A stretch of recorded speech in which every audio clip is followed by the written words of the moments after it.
¿A dónde está papi?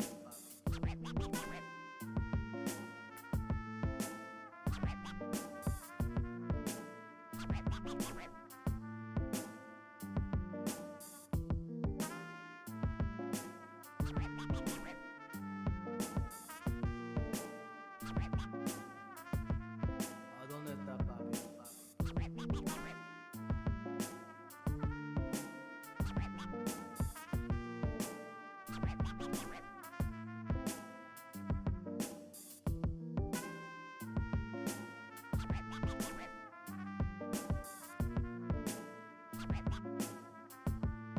¿A dónde está papi?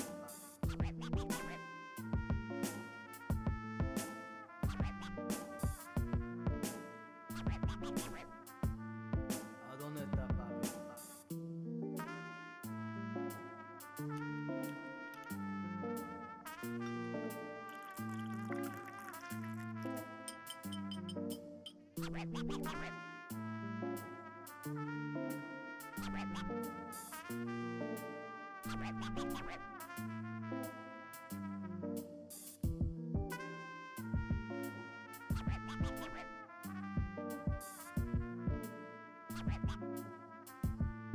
¿A dónde está papi?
¿A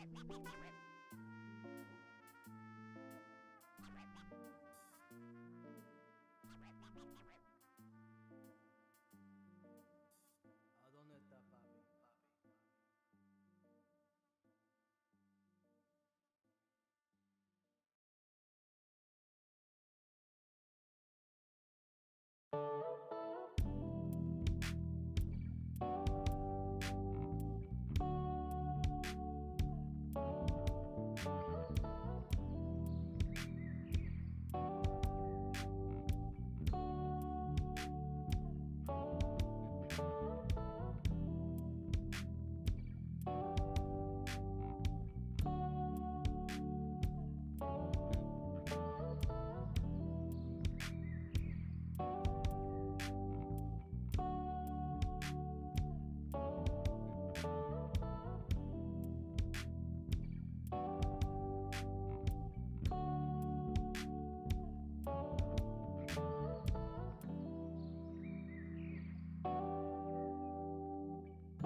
Welcome to the Thursday stream. I hope everyone's having an awesome Thursday. Welcome, everybody. Let me make sure we got everything going.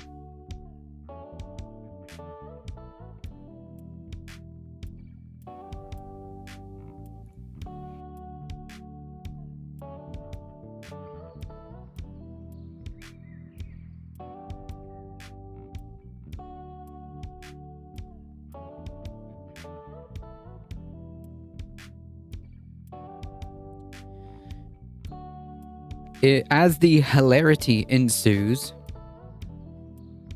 Kevin McCarthy has lost his 9th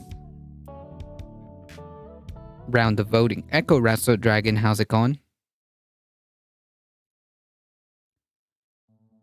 It seems like McCarthy has lost his ninth round.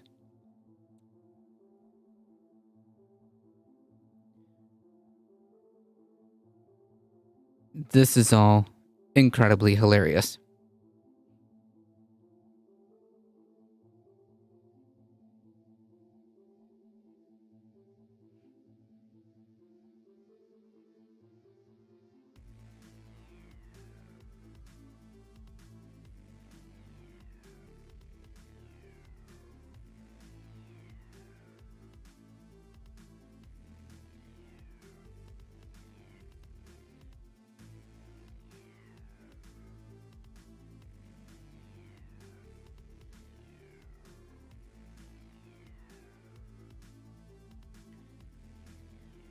I don't know if they're going to adjourn until tomorrow or if they're going to actually have yet another vote.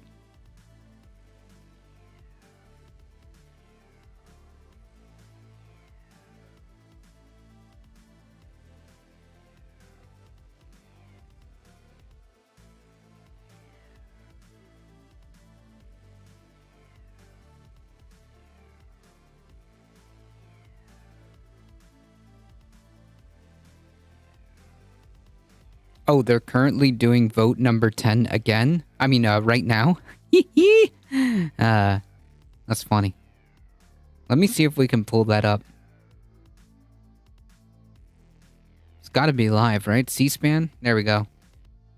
Let's take a look. It's your home. Whoa!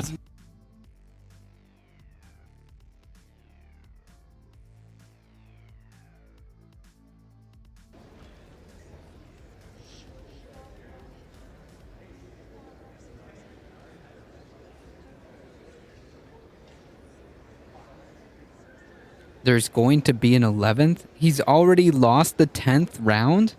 Oh man, what?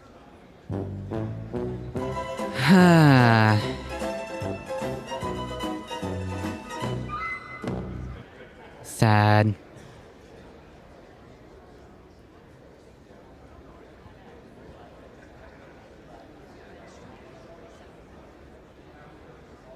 And of course, we're already getting tone policed Here's an article from The Independent, basically saying why this is why you shouldn't laugh at the House Speaker chaos. Au contraire, my friend. This is absolutely hilarious. The reasoning for this Independent article, which is honestly not even worth going too much into it. It's just funny how like immediately tone police we get. Oh yeah, I can't laugh at the obvious like state of chaos because you know stuff might happen and we're not safe while Congress can't function. Well, whose fault is that? Whose fault is that?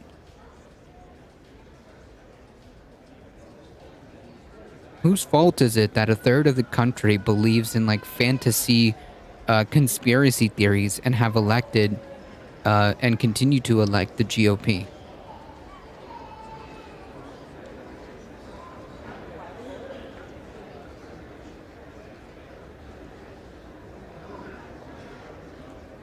Quite frankly, this is hilarious, and you know what? I am laughing. Let me switch over to the C-SPAN cam.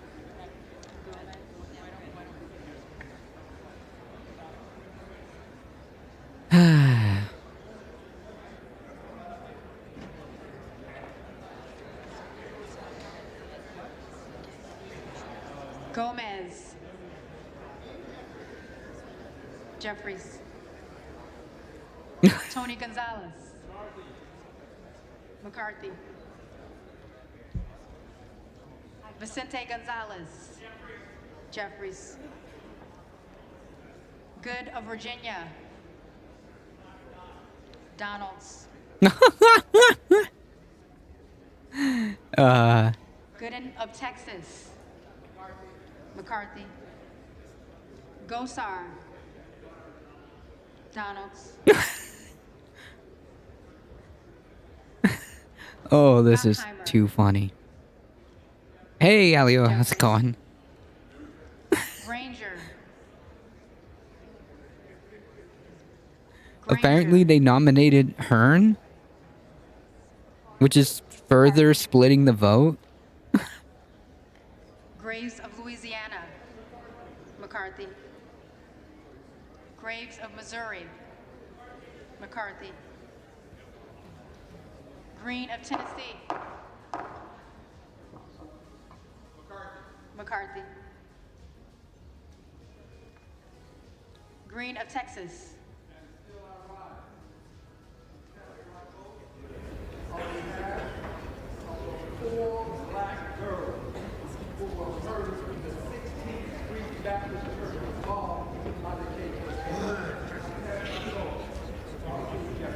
Jeffries.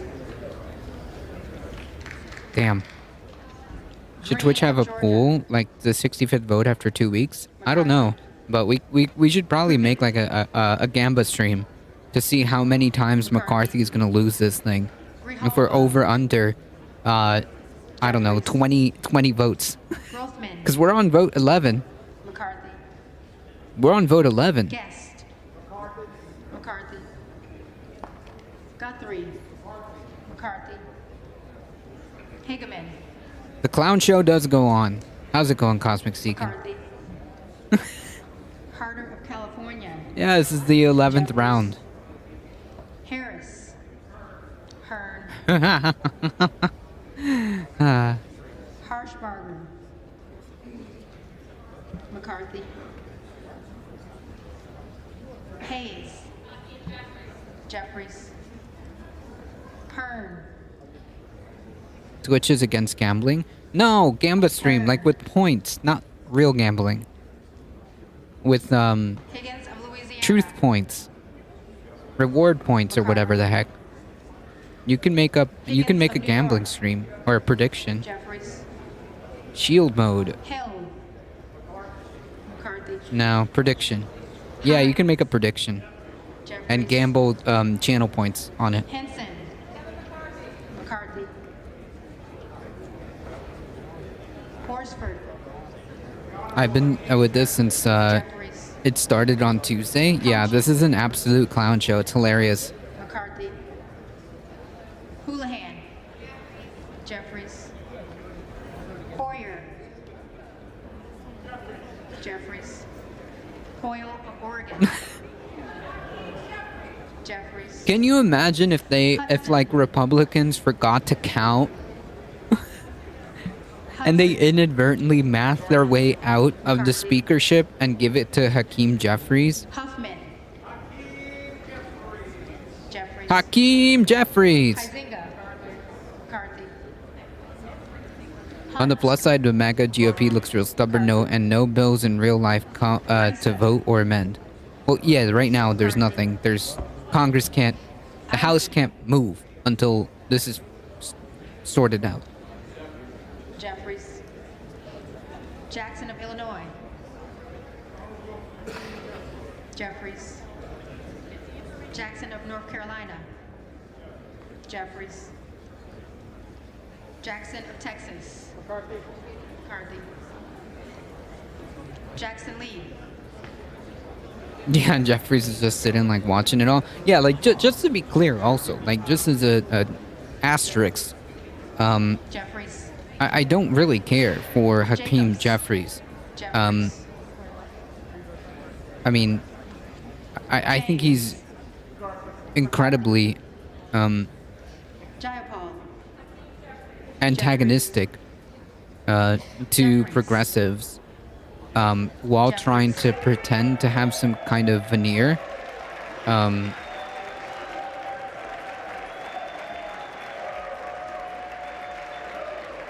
We're trying to attempt to have some kind of veneer of like progressive policy, Johnson of Georgia. ideology or whatever. Jeffries. But Johnson of Louisiana. McCarthy.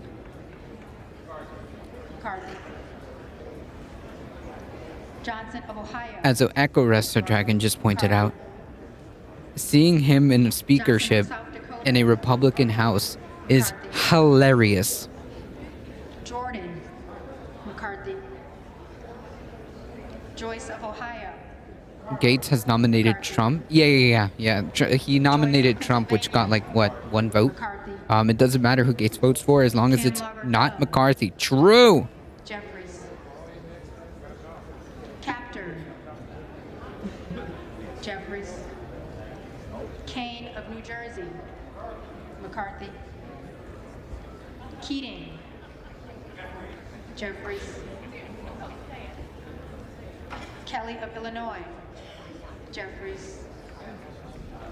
Kelly of Mississippi. McCarthy. Kelly of Pennsylvania. McCarthy. Jim Jordan is yeah, we know. Jim Jordan is Khanna. Jeffries. Kiggins of Virginia. McCarthy. Kildee. Jeffries. Kiley. McCarthy. Kilmer. Jeffries. Kim of California. McCarthy. Kim of New Jersey. order. Jeffries. Krishnamurthy. Jeffries. Custer. Jeffries. Kustoff. McCarthy. LaHood. I think that Jim Jordan Loki wants a job. Yeah, but if he tries, I mean, there's way too much McCarthy. negative. There's too much skeletons in that closet, particularly with the cover-up of sexual assault and whatnot. Lamborn. Yeah, McCarthy. Landsman. I don't think he really wants that. Jeffries. Langworthy. McCarthy. Larson of Washington. Jeffries. Larson of Connecticut. Jeffries. Latta. McCarthy. Laturner. McCarthy. Lawler. The Honorable Kevin McCarthy. McCarthy. The Honorable Kevin McCarthy. Lee of California. Florida. McCarthy. Lee of Nevada. Jeffries. Lee of Pennsylvania. Jeffries.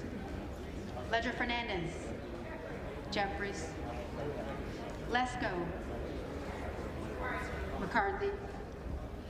Letlow. McCarthy. Levin. Jeffries. Liu. Liu. Jeffries. Lofgren. Jeffries. Loudermilk. McCarthy. Hello. Lucas. McCarthy. Lukemeyer. McCarthy. Luna. Donalds. Latrell. McCarthy. Lynch. Hilarious. Jeffries. Mace. McCarthy. Magaziner. Jeffries. I'm sorry. I think this is 10th vote, Maliotakis. folks. Wait, is this the 10th or the 11th vote? It says 10th. Mann. McCarthy. Manning. Jeffries. Massey. This is a cry not like this. Relive the moment. Cannot wait for this to sort out. I just want my Mast. government working. Nah, McCarthy. I'm good. This is hilarious. Matsui. As long as like this, Macbeth. as long as like the Republicans continue to be this divided and incapable of functioning, McCarthy. this is a good thing. This is a good thing.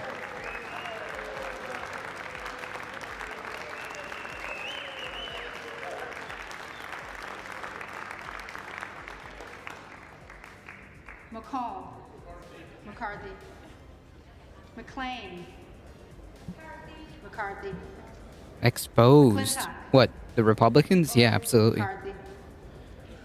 McCullum. Jeffries. McCormick. McCarthy. McGarvey. Jeffries. McGovern. Jeffries. McHenry. McCarthy. Yeah, so there might be an 11th one. Jeffries. Menendez. Jeffries. Mang. Jeffries. They're showing the yuck side of their rear, the Republicans. McCarthy. That's kind of like their thing, though. Mfume. Jeffries. Miller of Illinois. Donalds. Miller of Ohio. McCarthy. Miller of West Virginia. McCarthy. Miller Meeks. This ain't ending until Kevers quits. True. Mills. McCarthy. Molinaro. McCarthy. Molinar. McCarthy. Mooney. McCarthy. Moore of Alabama. McCarthy. How's it going, Michael Hatzner? Moore of Utah. McCarthy. The GOP has seriously fouled their own nest. Yeah, I mean it's Jeffries. the inevitable conclusion. McCarthy. The inevitable conclusion for allowing Jeffries. Moskowitz. what they did. Jeffries. Moulton.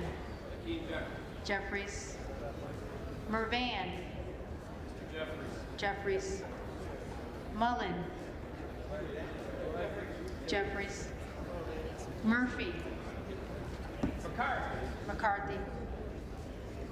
Nadler. Jeffries. Napolitano. The clerks. Yes, the clerk is going to be the leader temporarily until this gets sorted out. Neguse. Jeffries. Nails. McCarthy. Newhouse. McCarthy. Nickel. Jeffries. Norcross. Jeffries. Norman. Donalds. None of Iowa. No, Kevin McCarthy. McCarthy. They should lock the doors until they arrive at a vote. True. Obernolte. McCarthy. Ocasio-Cortez. Did I hear Janet Napolitano? Jeffries. I think, I don't know. You got me. Vogels.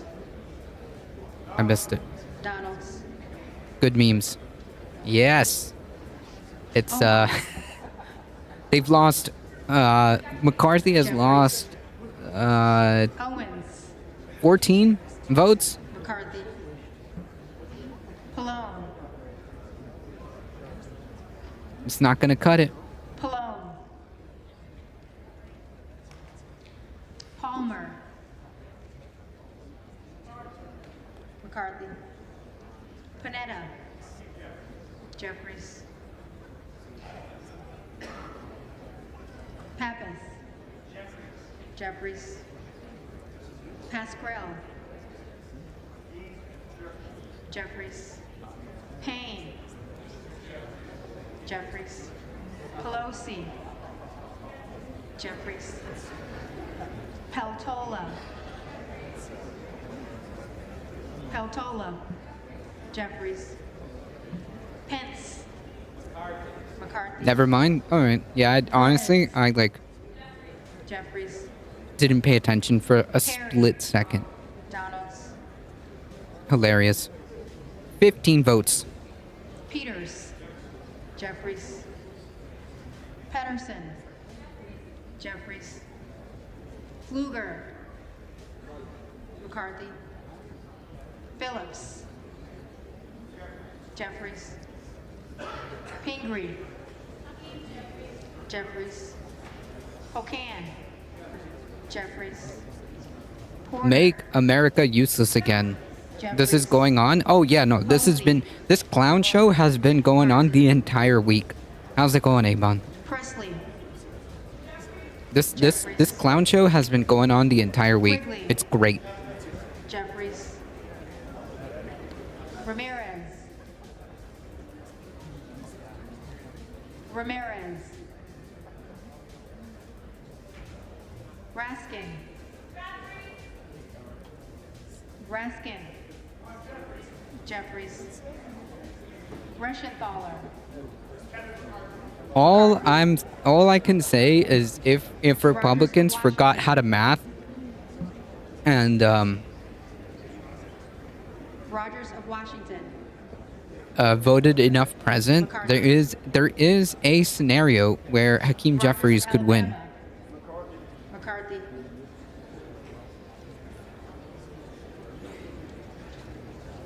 Rogers of Kentucky. Boyer. McCarthy. Rose. Rose. Rosendale. Rosendale. Hearn. Ross. Jeffries. Rouser. McCarthy. Roy. Donalds.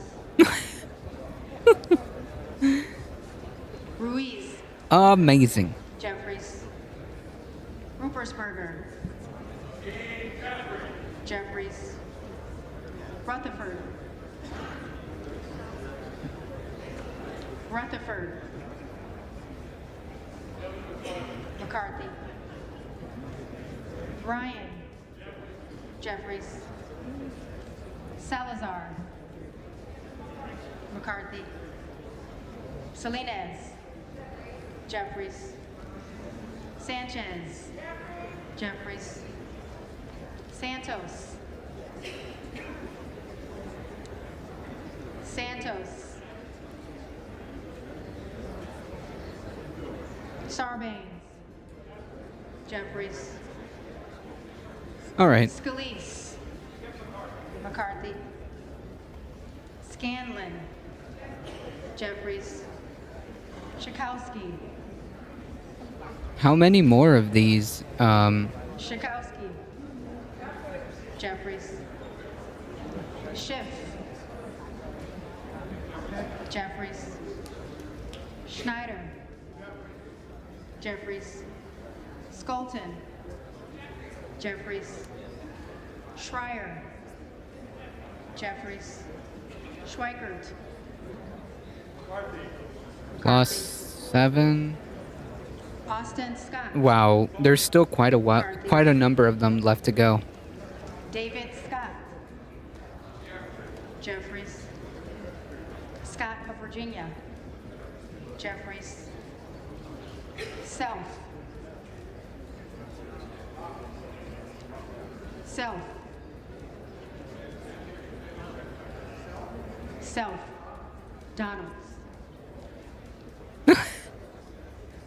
All right.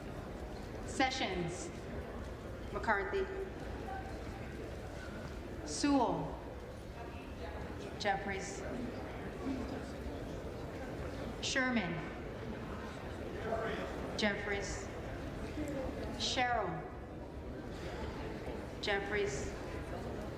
We'll pay attention to this as it ends.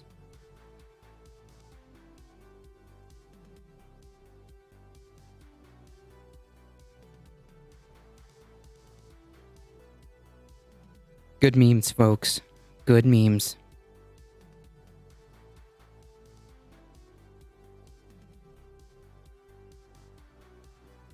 In more good news, South Carolina Supreme Court has struck down today, Thursday, a ban on abortion after cardiac activity is detected typically around 6 weeks, ruling the restriction violates the state's constitution right to privacy. The 3-2 decision comes nearly 2 years after Republican Governor Henry McMaster signed this measure into law. The ban, which included exceptions for pregnancies caused by rape or incest or pregnancies that endangered the patient's life, drew lawsuits almost immediately. Since then, legal challenges have made their way through both state and federal courts. The state unquestionably has the authority to limit the right of privacy that protects women from state interference with her decisions, but any such limitation must be reasonable, and it must be meaningful in that the timeframes imposed must afford a woman sufficient time to determine she is pregnant and take no reasonable steps to terminate that pregnancy. 6 weeks is, quite simply, not a reasonable period of time for these two things to occur, and therefore the act does violate our state constitution's prohibition against unreasonable invasions of privacy. Bam. Based.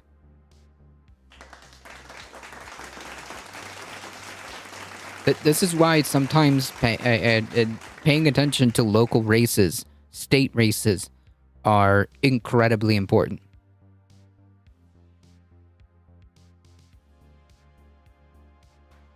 Currently, South Carolina bars most abortions at 20 weeks. On Twitter, White House spokesperson Karine Jean-Pierre applauded the justices' clampdown on the state's extreme and dangerous abortion ban. Women should be able to make their own decisions about their bodies. Varying orders have given the law's supporters and opponents both cause for celebration and dismay. Those seeking abortions in the state have seen the legal window expand to the previous limit of 20 weeks before returning to the latest restrictions and then back again. Federal courts have previously suspended the law, but the U.S. Supreme Court's overturning of Roe v. Wade allowed these restrictions to take place for just a brief period. The state Supreme Court temporarily blocked it this past August as the justices considered a new challenge. The High Court's momentous decision in Dobbs v. Jackson Women's Health Organization set off a flurry of activity at the state level. Republican-dominated states moved forward new restrictions while abortion right advocates sought additional safeguards. With federal abortion protections gone, Planned Parenthood's South Atlantic sued in July under the South Carolina Constitution's right to privacy. Meanwhile, other states have seen challenges to restrictions as a matter of religious freedom.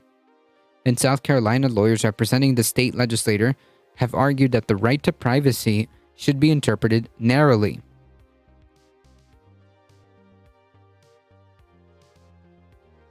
During the oral arguments this past October, they argued historical context suggests lawmakers intended to protect against searches and seizures when they ratified this in 1971.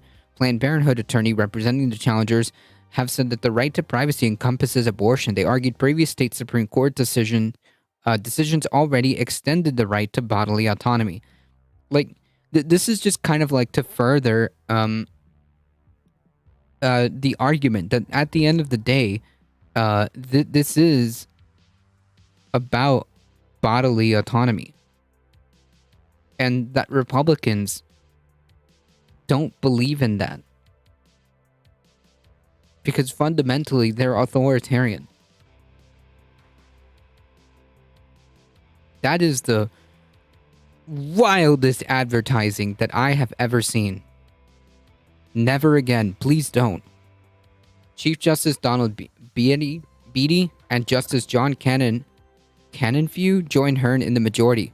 Justice George James Jr. wrote in a dissenting opinion that the right to privacy protected only against searches and seizures. Justice John Kittredge wrote separately that the state constitution protects privacy rights beyond searches and seizures, but did not apply into this case. Sure, buddy.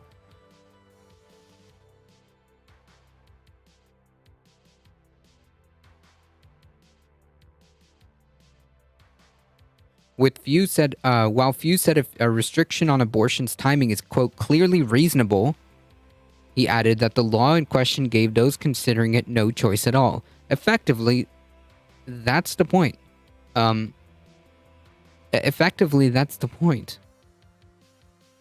Most folks don't even realize they're pregnant at 6 weeks.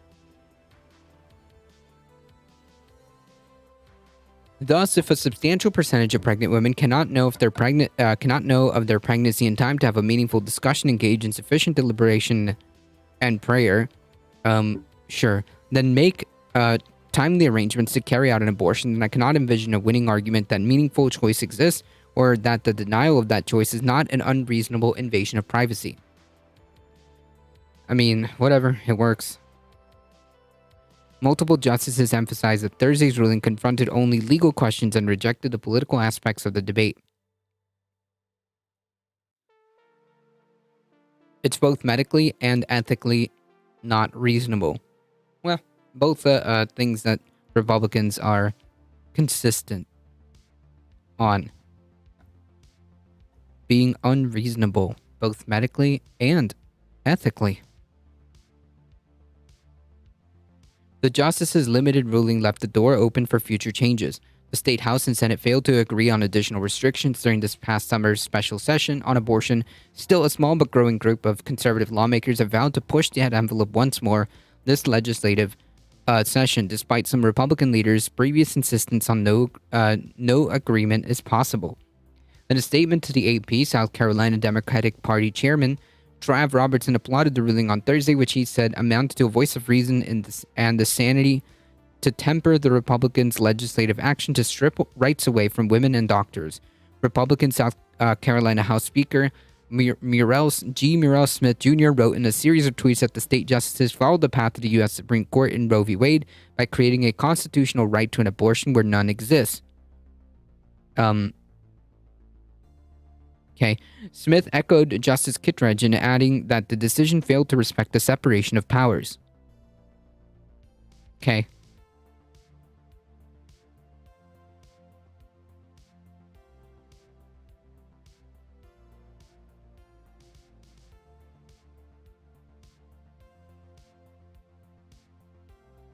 In a dissenting opinion, Kittredge warned against the judicial resolution of this policy dispute in lieu of a proper constitutional challenge.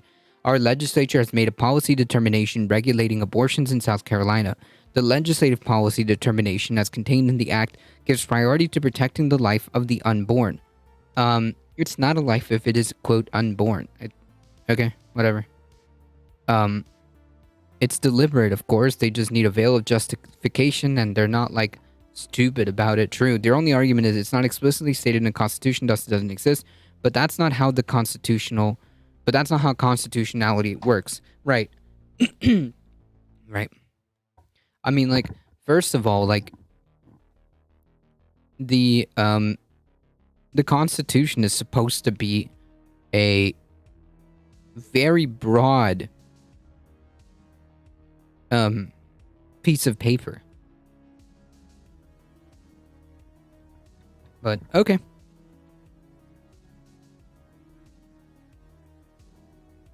South Carolina Republicans vowed to press forward. Attorney General Alan Wilson said in a statement that his office is reviewing its options. McMaster will soon be inaugurated to his final full term. Indicated on Thursday that a new abortion measure will be a priority where the state legislature reconvenes next week. With this opinion, the court has clearly exceeded its authority. The people have spoken through their elected representatives multiple times on this issue, and I look forward to working with the General Assembly to correct this error. Sure. The concept of the living document is literally the embodiment of the Enlightenment. It's meant to be expanded and reformed to address the needs of the people in the present. That's why we shifted from monarchies to founding documents. Right. I mean, like, that's the whole point of amendments, right? The first amendments, were literally amendments that were added to the Constitution after it was made. The literal freedom of speech was a amendment. It is called the First Amendment.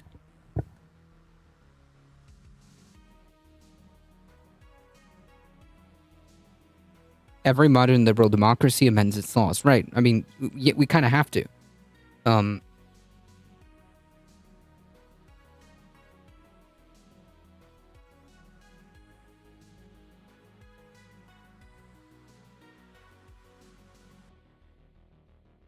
Right. Anywho,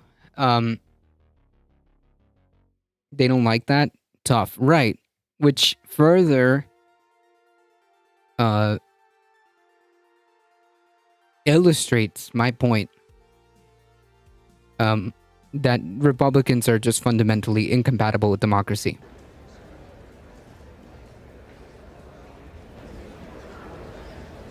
Alright, hold on. I think we got the final vote. I mean, one voted present. Is it done?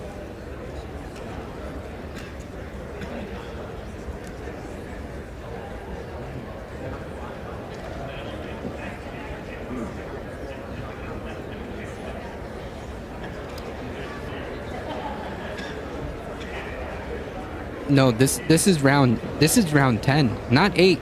This is round 10.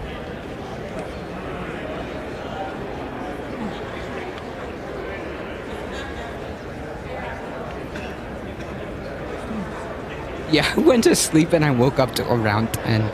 Yeah.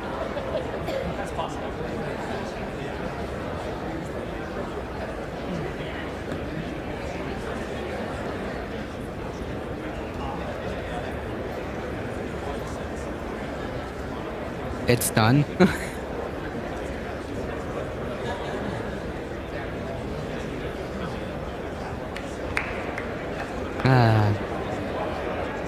Hilarious.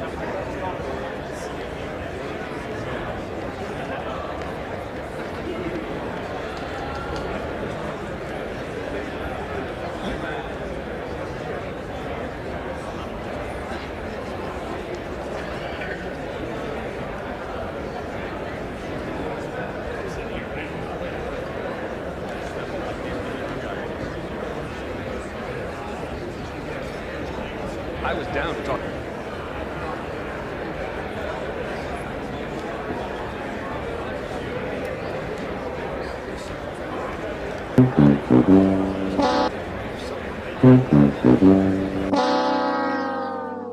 Womp womp.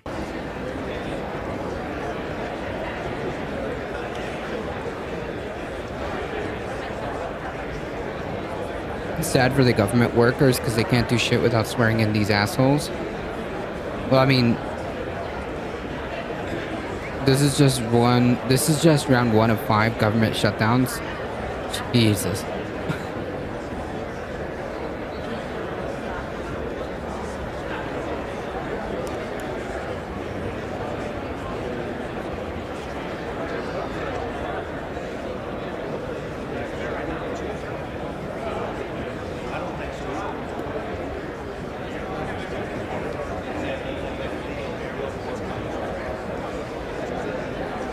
I love how Perry missed his vote because he had to talk to Fox News.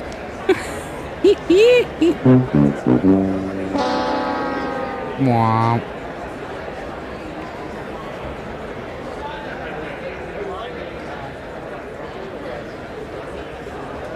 That's too funny. It should just be like whoever gets the most votes, because jeez.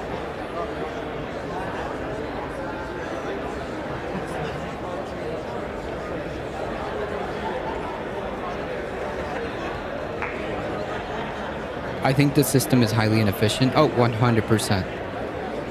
100%.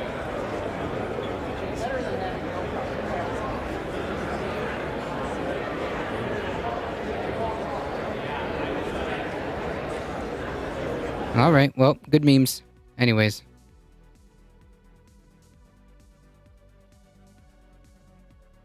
The decision may also boost interest in changing South Carolina's procedure for electing judges. Lawmakers currently choose nearly all state judges, including Supreme Court justices, after a selection commission screens potential nominees.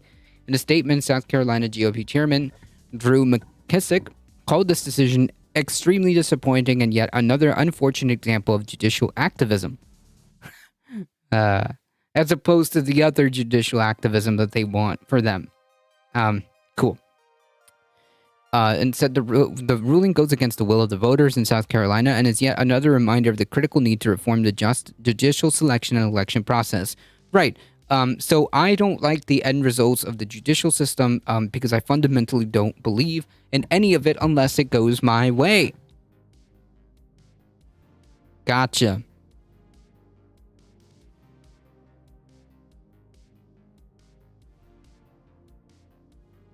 Right, the Supreme Court lost all its credibility with Roe v. Wade. They're literally judicial activists. Yeah, exactly. They're like, oh, this is judicial activism, as opposed to the activism that you want, which is why you want to take over the process, right? You want to reform the process so that it benefits you. Fuck out of here, whatever this guy's name is, McKissick. There you go. Cool. It's so telling how like this is a repeating procedure that whenever the GOP doesn't get their way, they immediately kind of tell you exactly what they're all about, because they're like, ha, yeah, we actually don't really believe in any like sort of democratic system, because the second it doesn't go our way, fuck it. If we need to control or like manipulate the way the judicial selection is so that we get the judges we need, then so be it.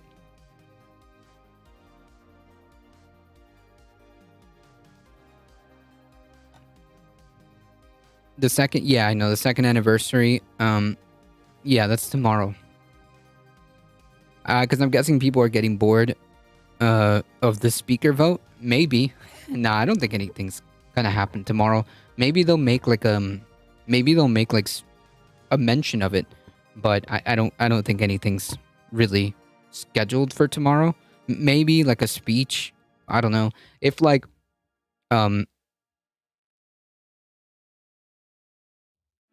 Dark Brandon wants to like come out and play tomorrow, he should make a speech.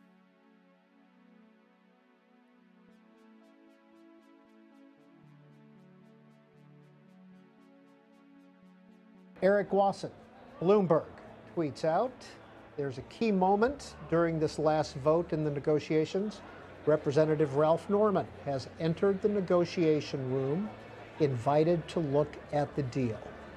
And finally, Manu Raju of CNN, who's been up there all day, negotiators pushing to finalize a deal that could help them. Hey, whoa. McCarthy closer to the 218 votes. It's a product born out of talks between GOP leaders and Chip Roy and Scott Perry, chairman of the Freedom Caucus. Chip Roy just told us, quote, "A lot of good work has been done today. There's still a lot to be done." Again, that's Manu Raju of CNN. We are awaiting the official results of ballot number 10. We don't know what's going to happen, if there's going to be a ballot number 11 after this or an adjournment. But a reminder... Yeah, it's a South Carolina asshole who's whining about losing his case. But the problem is, this particular asshole seems to be the speaker. The GOP chairman. And they have, instead of accepting like how the process works, they have doubled down on their anti-democratic, ideology. And instead of saying, you know what, we lost in the case that was brought in all the way to the Supreme Court of the state. It didn't just get there. It was litigated for 2 years, or for years, I should say, all the way up until the state Supreme Court. And if you respect the process, you would take your L and move on. Advocates for abortion access said they would fight future attempts to restrict abortion. This is a monumental victory in the movement to protect legal abortion in the South. Planned Parenthood South Atlantic President Jenny Black said in a statement, "Planned Parenthood South Atlantic and our partners will continue to fight or block any bill that allows politicians to interfere in people's private healthcare decisions." True and based.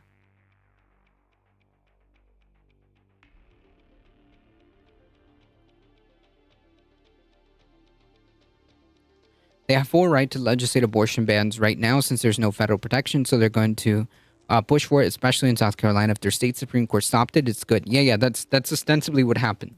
That's pretty much what the end result of that was, which, thank freaking goodness.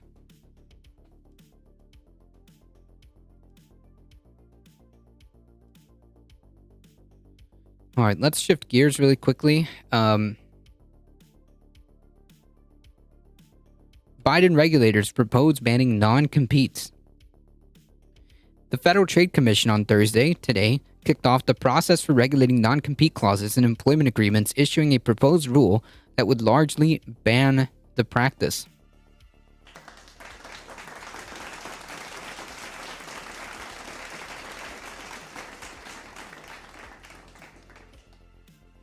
Yeah, of course. They're NPCs, if you will.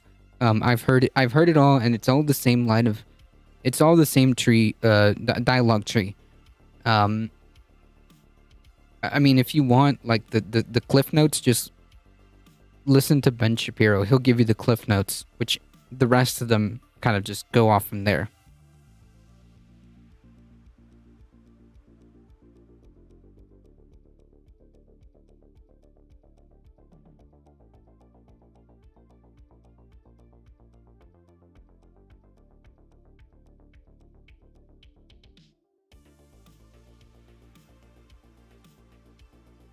Under the proposal, the FTC would allow employers other legal avenues to protect trade secrets and other sensitive information. However, those non-disclosure agreements cannot be so broadly construed as to functionally serve as non-compete clauses.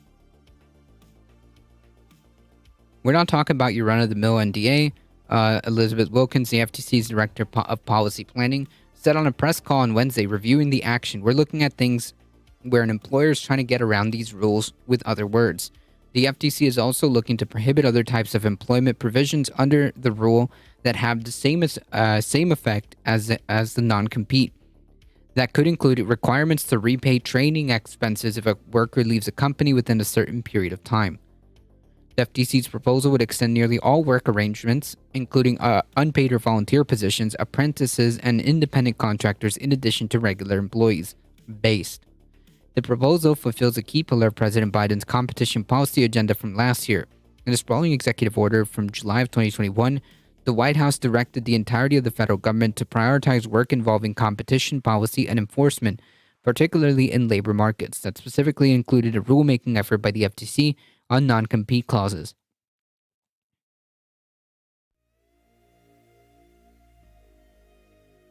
For decades, I've fought for the notion that if your employer wants to keep you, they need to make it worth your while with good pay and benefits, said Biden in a tweet consistent with my executive order. Today's FTC announcement to limit non-compete agreements is a huge win for workers.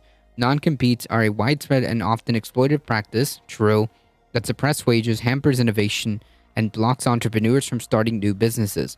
The FTC estimates that banning the practice could put close to $300 billion back in the pockets of workers each year, as well as boost the career opportunities for 30 million Americans. It's an individual problem for a worker, but it's an aggregate problem for the economy. In a written statement, Khan, the chair of the FTC, and Commissioner Rebecca Slaughter highlighted not only the effect of non-compete on wages, but also innovation and new business formation. This in turn reduces the product quality while raising prices, saying that in the healthcare sector alone, banning non-competes could lower consumer prices by as much as $150 billion each year.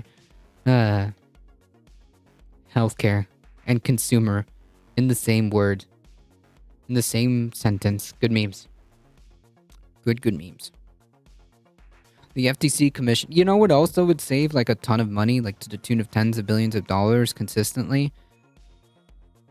Just making healthcare not as private. The FTC commissioners voted a 3-1 along partisan lines to issue the proposal, with the agency's lone Republican commissioner, Christine Wilson, voting no. In a written statement, Wilson and her fellow commissioners are departing from hundreds of years of legal precedent that employs a fact-specific inquiry into whether a non-compete clause is unreasonable, and instead is proposing a near-blanket ban on the practice. I mean, like, fuck you. Basically. The point of a non-compete clause is to essentially tie a huge ball and chain to workers. That's what it is.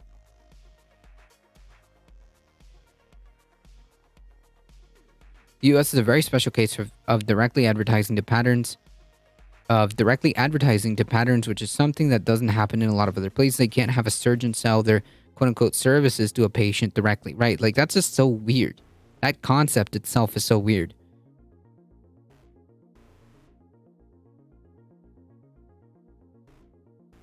Yeah, if the precedent sucks, then it's time to break it. True. How's it going, Maple Leaf Dragon?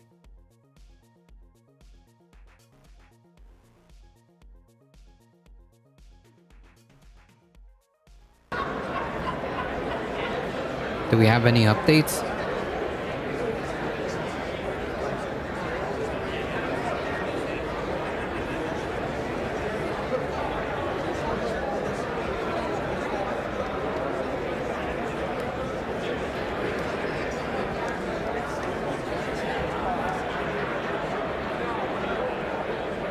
Just had a nap after huffing coolant fumes? Jeez. Well, hope the nap was good.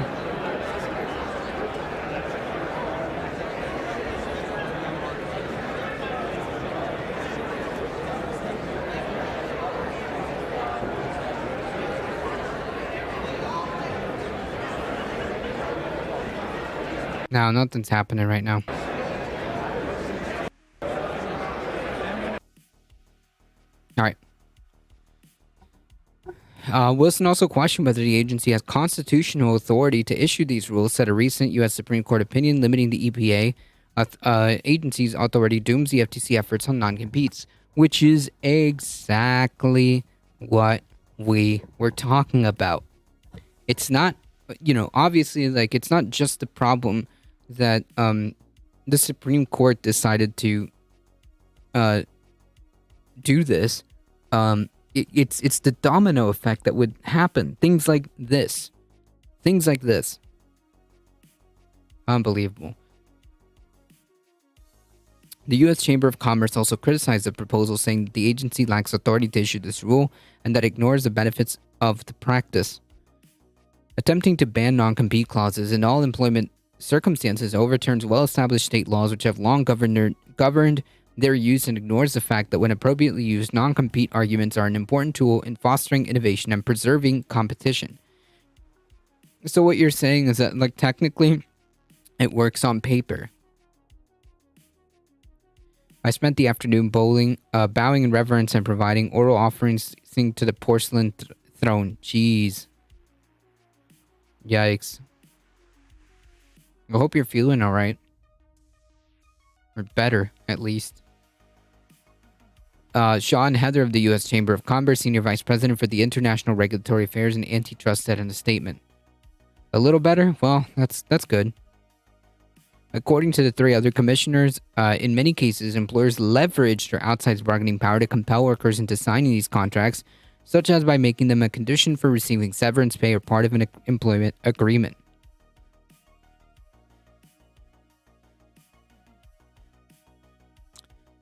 Yeah, that's kind of the problem.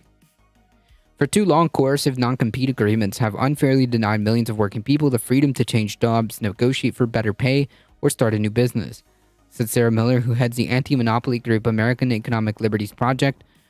Khan said that one of the reasons for the rulemaking was increased utilization of the non-compete agreements across a broader segment of the American workforce in recent decades. These are no longer just being used in the boardroom, but are now basically proliferated across the country. The FTC estimates that roughly 1 in 5 workers are subject to non-competes.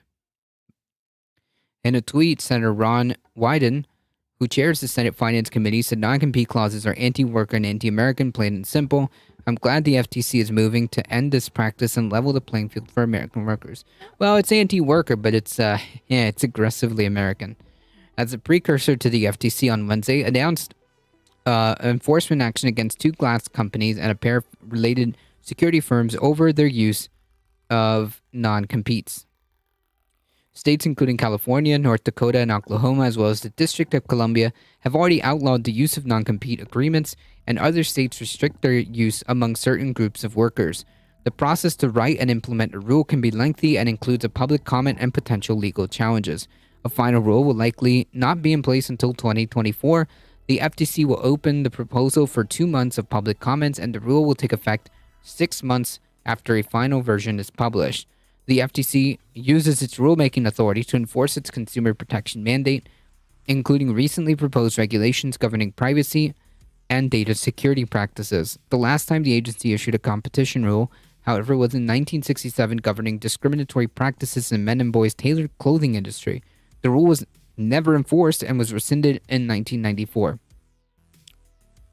Yeah, so we'll see.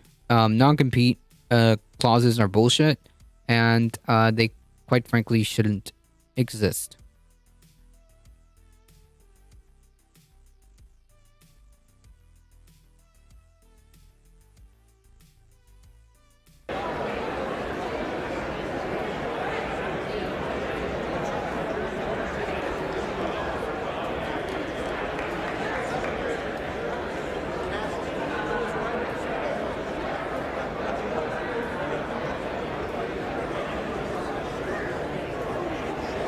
Nothing?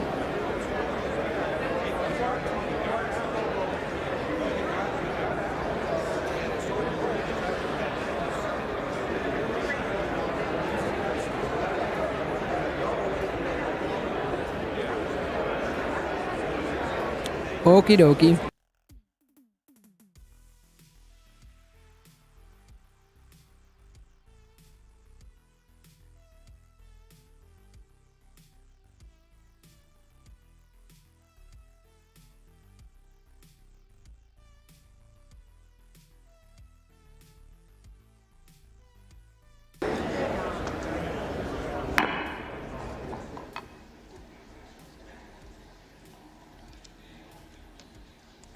The tellers agree in their tallies that the total number of votes cast is 432, of which the Honorable Hakeem Jeffries of the state of New York has received 212. The number needed to win is dropping. Haha.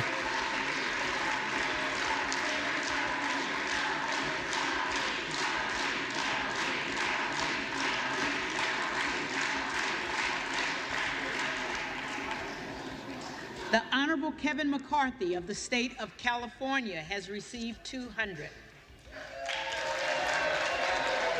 But considering starting the process of banning non-compete clauses, I wonder how far it would go before it's corrupted into obscurity. Yeah, we'll see. The Honorable Byron Donalds of the state of Florida has received 13.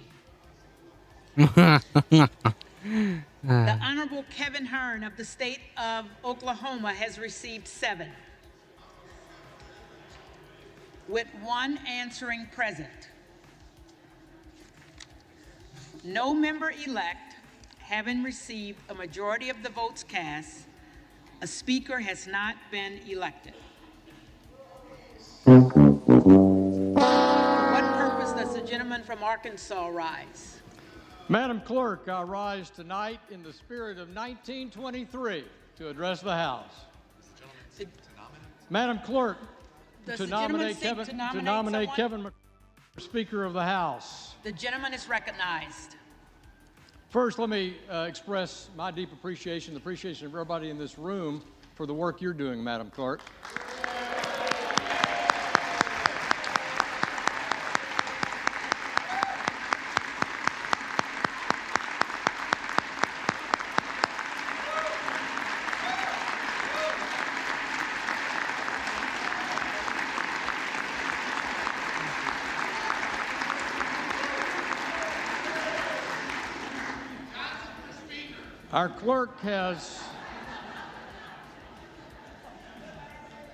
Our clerk has stepped up and reflects our House's best tradition of preparation and dedication to this institution, and we're grateful. From the first Speaker of the House, the Honorable Frederick Muhlenberg, to the one that will be elected next, Kevin McCarthy. The role of Speaker of the House is one of the most beloved in American history. The Speaker's mission is to carry out the principled goals and objectives of his or her party, while at the same time protecting this institution and the traditions of the People's House. I thought it was to govern for the American remaining people. faithful to that imperative in our preamble of the Constitution. We didn't even promote the have general parties when welfare. all this formed. It's a difficult job. It takes a special personality with deep affection for the House, robust courage, a sense of humor, and great amounts of humility and patience. I've watched Kevin Round McCarthy 11. for longer Not than my round 8 12. years serving in this chamber. And I can say without hesitation that Kevin has brought these foundational traits of leadership to bear for good of this institution and for the good of the American people. It's said that a nation not in control of her finances cannot control her destiny. And I agree. And from our many conversations over many years, I have no doubt that our next speaker, Kevin McCarthy, agrees. In the Republican Commitment to America, Leader McCarthy charged our Republican conference with taking on his 2 biggest concerns facing this world and this nation: China and our domestic national debt and deficit. China. Over the past 2 years, we have lost our way on spending, printing too much money at our central bank and spending here in Congress like drunken sailors. This bad policy palooza has gone into overdrive. Yes, so we'll be taking that off the top of, what, the hundreds of billions of the military budget? Right? Whose own budget chair famously said there's effectively no limit to what America can print, borrow, and spend. True, because money isn't Of course, real. this is madness, and it's not anchored in any economic tenet. And there's not a single one of us here that isn't demanding a return to fiscal discipline. And who can deliver fiscal discipline? Is somebody going to tell him how Kevin McCarthy. money works? On the point of spending, let me show you a list of everyone who's written me in the 2nd Congressional District who's asked me to cut spending. I'm holding up a blank piece of paper. No one has asked me to cut spending in writing. And there are not many people who get a lot of mail in this House to cut spending and to set spending priorities. It depends. Cutting spending In isn't contrast, we always get hundreds good. of letters asking us to increase spending. Depending on what? But we're Increase at a critical spending on point in healthcare. this nation's Good. fiscal health, and there's one person to help see us through it, Kevin McCarthy. How do I know? Because he said it himself, and he's identified how to do it. In 2018, All right. If they can drop the total number to 423, Jeffries could be speaker. How hilarious would that be? That would be what? 11 folks. 11 folks would have to vote like present or other. it's a problem of structure and process, and everyone knows the process of government funding in Washington is broken.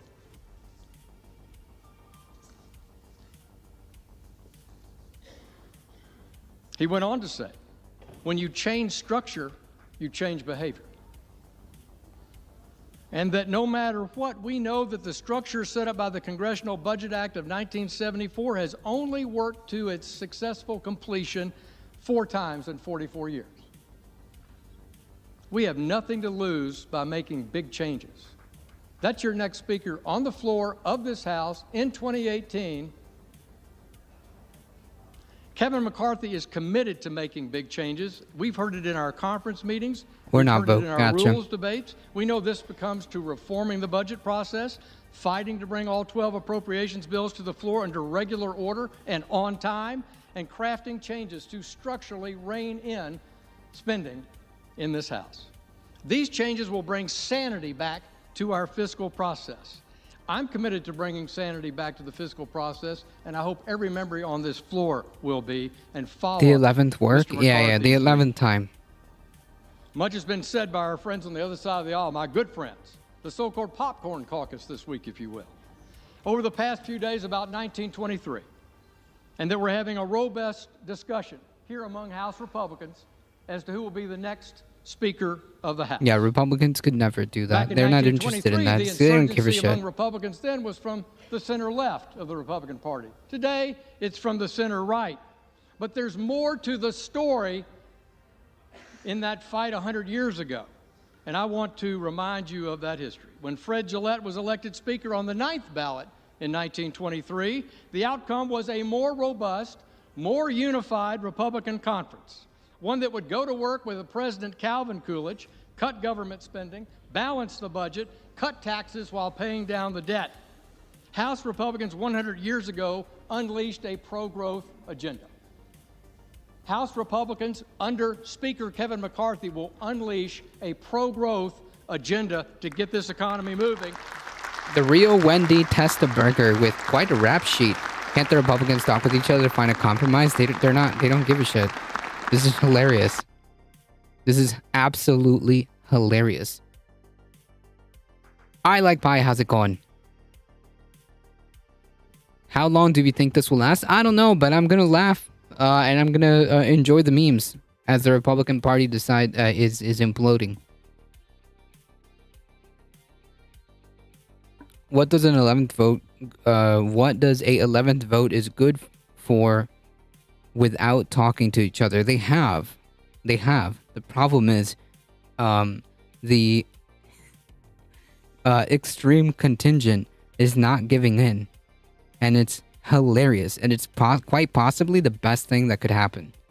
The more Republicans are incapable of coalescing together, the better it is for everyone.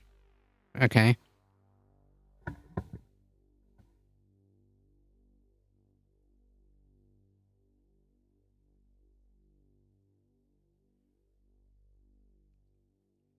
The more Republicans are in chaos, the better it is for everyone.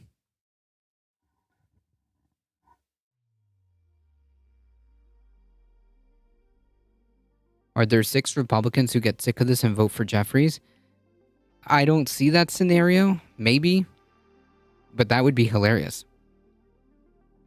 The history that has already been made by the elevation of the dedicated, talented, passionate, and committed Don't you public set servant on the and volume? leader I don't know from what that the means, state of dude. New York, the first African American, the first person of color to lead any political party in the House of Representatives in the history of our country, and that is Hakeem Jeffries.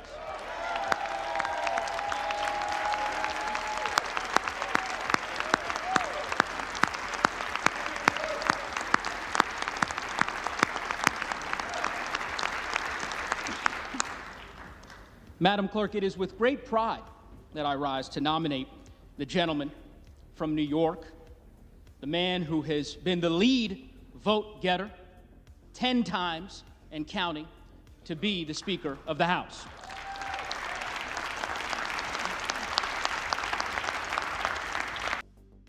The last several days have been difficult for the country and for the American people as they have C-SPAN has the low volume. I mean, can you guys hear it okay? It should be as fine. they have seen the dysfunction laid bare on the other side of the aisle. And I suspect that some Americans watching will recall the dysfunction of years past. My colleague on the other side of the aisle talked about history, Woodrow Wilson, Calvin Coolidge, and the like. I'd like to take folks through more recent history, because I can tell you that as a member from the great state of Colorado, this is not their first rodeo as far as dysfunction is concerned. 4 years ago, today, I was sworn in with my colleagues from the class of 2018 during what became the most difficult and the longest government shutdown in the history of our country. Why? Because of the dysfunction and the chaos on the other side of the aisle. The country then did what it has so often done. It looked to House Democrats to govern and to lead, and under the leadership of one of the greatest speakers in the history of the country, Nancy D'Alessandro Pelosi, that is exactly what we did.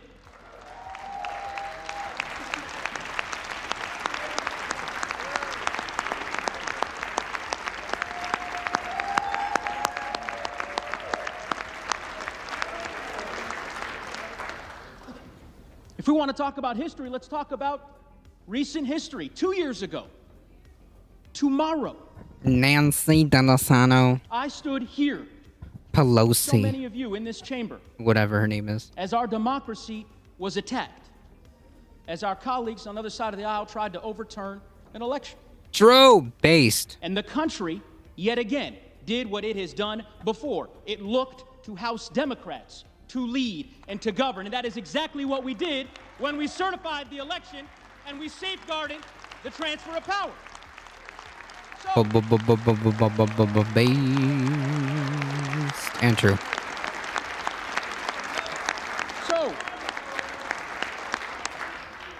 So here we find ourselves again in unprecedented times in the early days of the 118th Congress. First time in over 100 years in which the House of Representatives is unable to organize because the House Republican Conference cannot select a speaker. It's a sad day for this institution, but the country will do what it has done before. It will look to House Democrats to govern and to lead, and under the leadership of Hakeem Jeffries, that is exactly what we will do.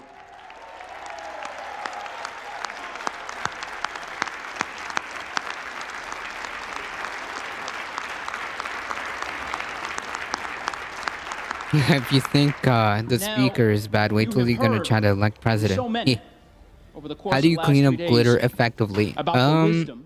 You don't. Thoughts and prayers. How's it going, Kumar Police? The leadership and the talents of this extraordinary leader from Brooklyn.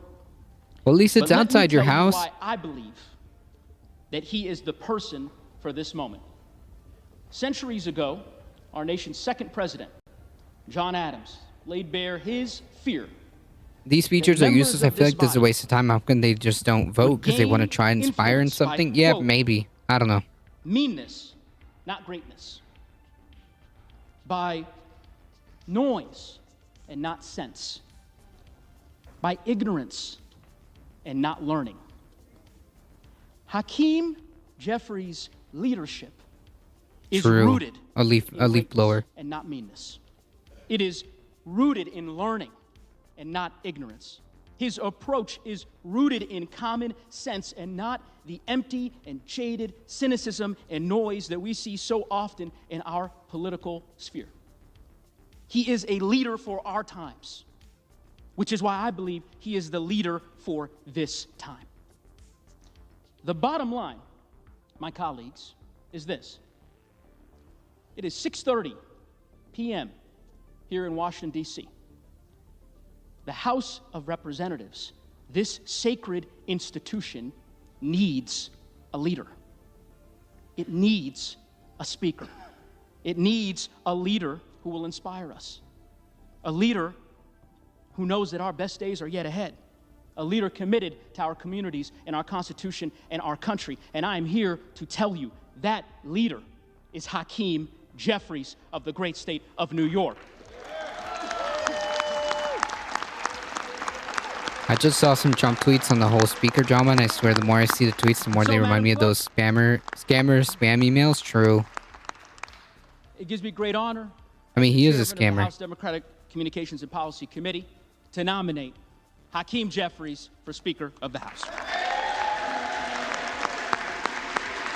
A group of 20 Trump fanboys should leave the Republican Party and make their own party? Nah, they're good right there. The more the Republican Party is in disarray, the better. The more the Republican Party is useless, the better. For what purpose does the gentleman from Florida rise? To place a name in nomination for the position of Speaker of the House. The gentleman is recognized. My friends, when Donald Trump was president, taxes were cut, regulations were slashed, energy was abundant, no. wages were rising, capital was returning from overseas to fund the dreams and ambitions of our fellow Americans, and the economy was roaring. What a contrast to what we have seen from this administration now. And so I rise to nominate Donald Trump for the position of Speaker of the House. And for all of the vitriol that we hear from the media and at times the left, there were great moments of bipartisanship under the Trump presidency.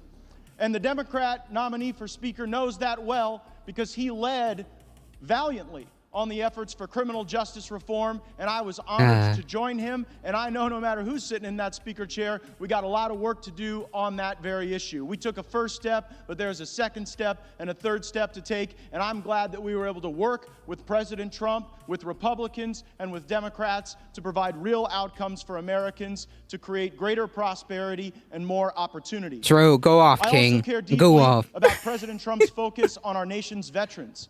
It seemed for far too long on the campaign trail, veterans This were guy's such a brown noser, it's sad. forgotten about. I'm When loving we would every get second of elected this. to office, their issues would not always rise and get center stage, but we were able to pass. No, there's nothing veterans, good about the party. accountability There's measures. literally We were nothing able to good actually about get like the people Republican Party fired at this at time. the VA who weren't doing Not core ideas, nothing. that would be to extend and to continue to nourish. President Trump oriented our views on trade so that we actually put the American people first, not foreign interests abroad or special interests here at home. President Trump knew that we had to confront China, that China had already engaged in a trade war against us, but it was a war that we were surrendering, and so we started to fight back. China. He stood with our farmers. And on foreign policy, we stopped trying to find a new Jeffersonian democracy to build out of sand and blood and Arab militias in the Middle East. Matter of fact, President Trump, I believe, is the first president in my lifetime that didn't start any new wars. This is an issue that I know unites some elements of the right and left for the benefit of our communities. What? Will the House be in order? Order. This government for far too long has been deeply corrupt. This town has been deeply corrupt. The way people get leadership positions and chairmanships and opportunities to be able to morally preen has been by accepting lobbyist and special interest money and redistributing that money as currency for favors. And that is not a criticism of either political party. It is a criticism The of Freedom what we have Caucus is the allowed caucus to of happen criminals, in this true. place. And if we just go next man up on our side All the of the GOP aisle, infighting, while we will entertaining, will be reify pointless that unless corrupt it's plastered system. all over We right-wing will media to show the abandon base how people who are bumbling and expecting ineffective us they to are. fight for Oh, them. they're doing I that, have heard from my colleagues whether they're about doing it all on the important purpose work or we have not. to do. Yeah, I don't know if you saw the exchange between like Lauren Boebert and Sean Hannity. I mean, it's just prime stuff. They're looking for cover from Jim Jordan, also a criminal. True. We also have to restore to the Speaker's office an actual person that ought to be in the Speaker's office, not the squatter who is currently there. And if the architect of the Capitol is listening, I sent a letter, and I would like to know what the basis is to allow somebody to occupy the Speaker's office who comes in second place 10 straight times. There you is go. there like some basis in law or rule or precedent for that? And so I nominate President Trump because we must make our country great again, and he could start by making the House of Representatives great again.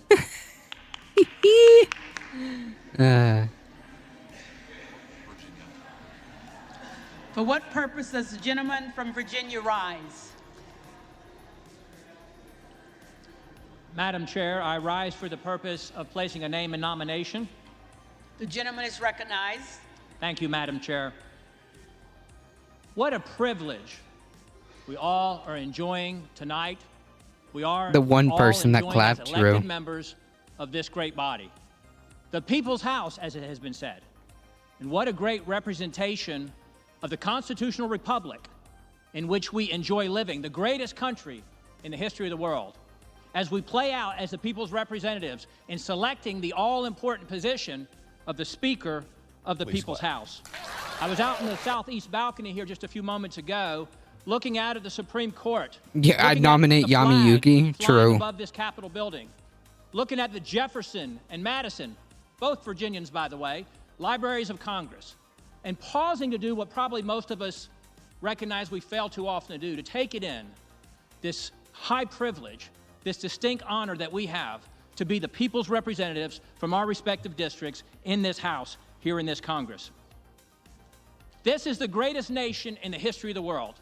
With all of our imperfections and all of our imperfections as people and as a nation, Got him. no nation in the history of the world has freed more people, has rescued more people, has ministered to more people, has evangelized more people than the United States of America. Oh, God. And that would be a good time to respond with some applause. What? There's a reason why people from all over... Please clap. Hold on. are literally taking on a treacherous journey, risking life and limb, subjecting themselves to abuse to try to sneak their way into our country because they know this is the greatest country in the history of the world. No country in the history of the world has provided more upward mobility, more advancement opportunity to people of all races, all nationalities, all Separation. ethnicities, First of all, like the separation United of States church and America. state. Like, first of all, go fuck yourself. But however, we yeah, as a nation, we don't do we're teetering separate. on We the don't brink, do aren't like we? preaching Isn't or there just whatever. a This is window so of opportunity cringe. to save the Thank you for republic? pointing that out, Michael Crisis Hasser. after crisis. Yeah, no health care, no $32 education, a housing trillion crisis, in national debt. one of the largest income Equates to inequality. over $90,000 Good per stuff. citizen, almost $100,000 now per citizen. Some $300,000 per household. When I said that on this very floor a few months ago in a budget debate, The U.S. is 27th in upward mobility, but yeah, sure. Listen, we're doing some. We're doing some. Hold on, shut up. We're doing some conservative math, okay? 27. I don't know. 27 actually means number 1. That's conservative math. That's how it works. we just spent $1.7 trillion. Both parties, Republicans joining in the Senate, a few in the House, to pass a $1.7 trillion omnibus spending bill. Sadly and unfortunately, part of the reason why I stand here today, the kind of bill that has been supported by our former minority leader True. every time it's come up in the House, no matter who is in control in the 12 years that he has been in leadership, contributing to the $32 trillion in national debt. Yes, the other side is better at raising the debt than we are, but we have been participants. We're in crisis. We're in crisis with 5 million illegals having invaded the border in the last 2 years. Invaded. When is enough? Is it too much? We're in crisis with the state We're of in our education crisis. system, K to 12, college campuses, indoctrination of our kids. We're in Indoctrination. crisis with the weakening of our military with these NDAA bills. The awakening of the military. We're in crisis with trampling on our most basic and essential freedoms over the last 2 years in ways we couldn't have imagined. Who's he talking to? I don't know. Whether Nobody we can gives a assemble, shit. whether we can worship, whether we can earn a living, whether we can travel, what we have to put on our face, whether or not what we have to take into our body, whether or not we have to disclose what we've taken in. Trampled in ways we couldn't have imagined just a few years ago. The greatest reflection of where the people in the country are is the House of Representatives. And the people spoke back on November 8th and gave the majority by some 3 or 4 million votes to the Republican Party. It's not the White House, it's not the Senate, it's the people's house that reflects where the American people are, and they've trusted us on this side of the aisle with the leadership of this House. And we have a window of opportunity to validate that trust, to do whatever we can to save the Republic, to earn them giving us the Senate and the White House and this House back in 2024. We have got to have a leader who not only... So what I'm going to do is torpedo my party's chances. Excellent. Awesome, dude. I love how the name drop Jefferson Madison like saying Biden and Trump are best buddies. True. Well, facts in history is not really their strong point. So, yeah. But the whole, like, what is the whole gender debate? That people, what is the gender debate? Like, people should leave people alone. It's that simple. That's the debate. Leave people alone. Easy peasy. And the border are really going to run. What are you talking about? What border? What? It's a problem you can't deny. Not really. We can take a look at the actual impacts of what's happening. If you bothered, you don't really live here, do you? You live in Germany, so yeah. You can't just have a closed. You can't just have to close the border. But the world is in a bad condition, and there are more people that are going north. For many reasons, yes.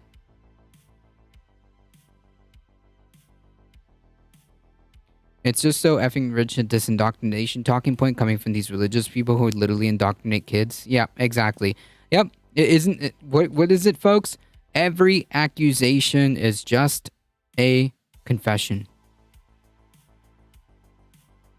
Why don't we adopt the Republican Study Committee's budget Seek Christ. for the Republican Party? True. And we didn't get agreement to do that. We need someone who will do that.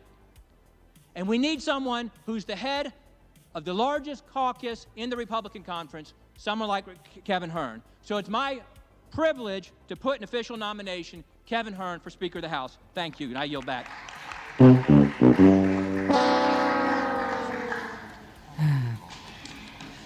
The reading clerk will call the roll.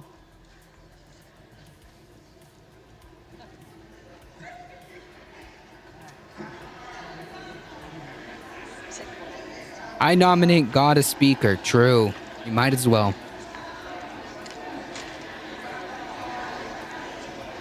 No, I think like the religious aspect is kind of what's driving this whole thing. Well, it's part of it. It's part of it. I wouldn't say it's the least of the issues. I think it's a big chunk of it. It's not the only problem. My God said he could could have just said that and sat down. Nobody's going to budge based on these speeches. True.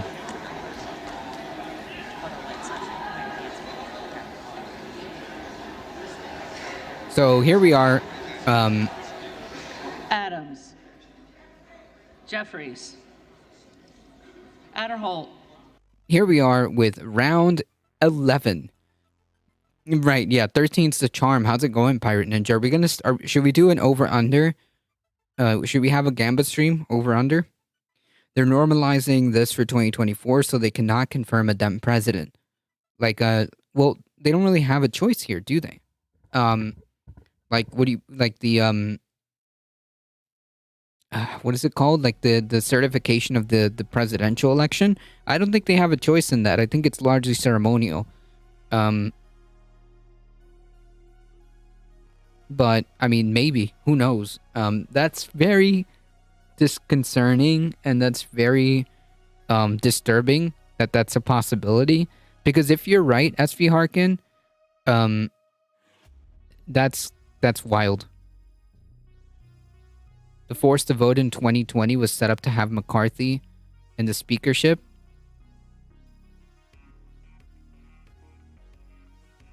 I wish you could fast forward to the real life results. This is getting boring. True. 13's the charm. I can't see myself voting for any of these people because of religious reasons, though I lean conservative with that. It's more about strategic obtuseness, maybe.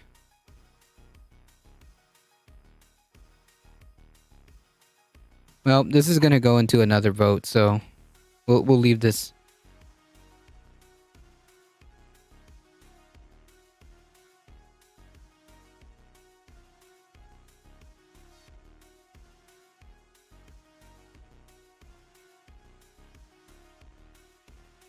This was what force to vote was meant to create if the squad had held their vote.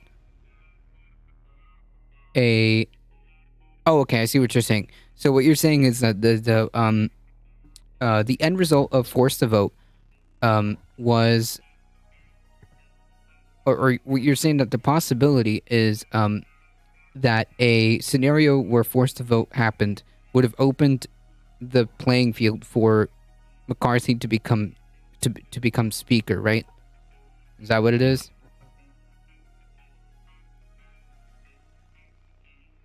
McCarthy 200 plus or less than 200. Yeah, I think we could probably do that. Let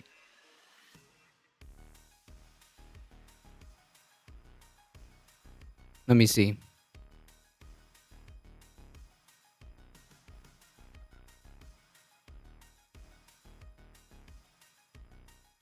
Well, the thing is, I don't know how much time. I have a suspicion that we're not gonna get a speaker today. McCarthy's gonna lose this round. So I think that I think that we might do a Gamba stream if this isn't resolved. The pool has been diluted so much, it's hilarious. Alright, we're gonna just move to this one here. Biden administration files its brief with the Supreme Court defending the student loan forgiveness. The Biden administration filed a legal brief with the U.S. Supreme Court defending its plan to cancel hundreds of billions of dollars in student debt. In its argument to the highest court submitted late yesterday, lawyers for the U.S. Department of Education and Department of Justice argued that the challenges to the plan were brought by parties that failed to show harm from the policy, which is typically a requirement to establish, the so-called legal standing. In order for you to have standing, you need to demonstrate what the issue is. The attorneys also denied the claim that the Biden administration was overstepping its authority, laying out the White House argument that it's acting within the law. It points to the fact that the HEROES Act of 2003 grants the U.S. Secretary of Education the authority to waive regulations related to student loans during national emergencies. The country has been operating under an emergency declaration due to COVID since March of 2020. We remain confident in our legal authority to adopt this program that will ensure that the financial harms caused by the pandemic don't drive borrowers into delinquency and default. The Supreme Court agreed to take the case on President Biden's student loan forgiveness last month, and the justices will hear oral arguments on February 28th. In the meantime, the Biden administration is blocked from carrying out its plans. Before it closed its application portal, around 26 million Americans applied for the relief. Yeah. So TLDR, Republicans don't want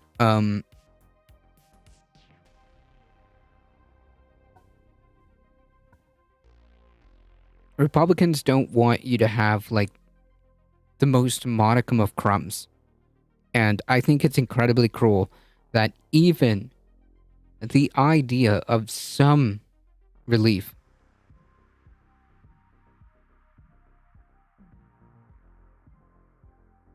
Republicans have decided to try to kneecap that.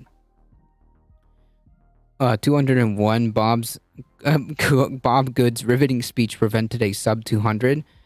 I forgot since he spent 3 years getting to it. True. Donald's is out.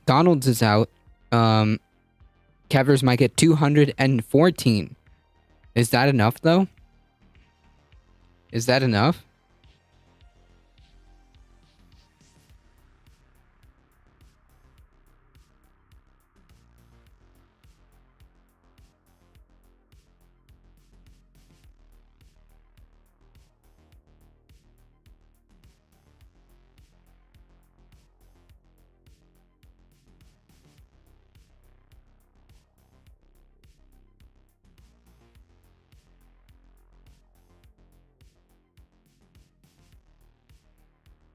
We will continue to monitor what ends up happening on this on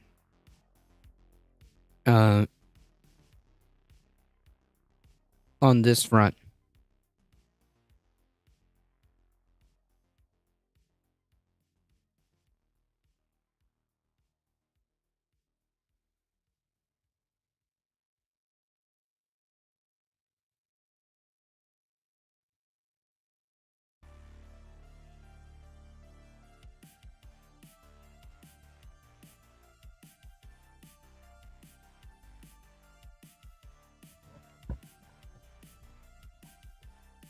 All right, folks.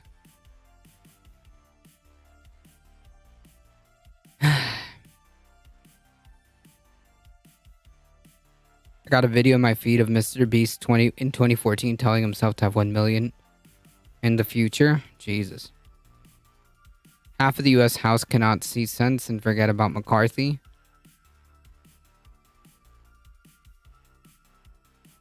Well, we'll see.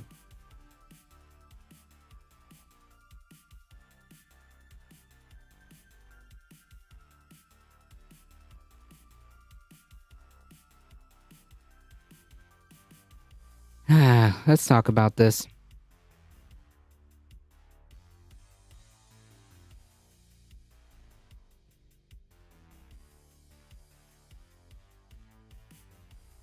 Climate lockdowns. The speakership is the reward for all the evil things done in the past. Yep. This is the title of this video. The next agenda, the WEF. Climate lockdowns could be happening soon. Bum bum. Bum bum.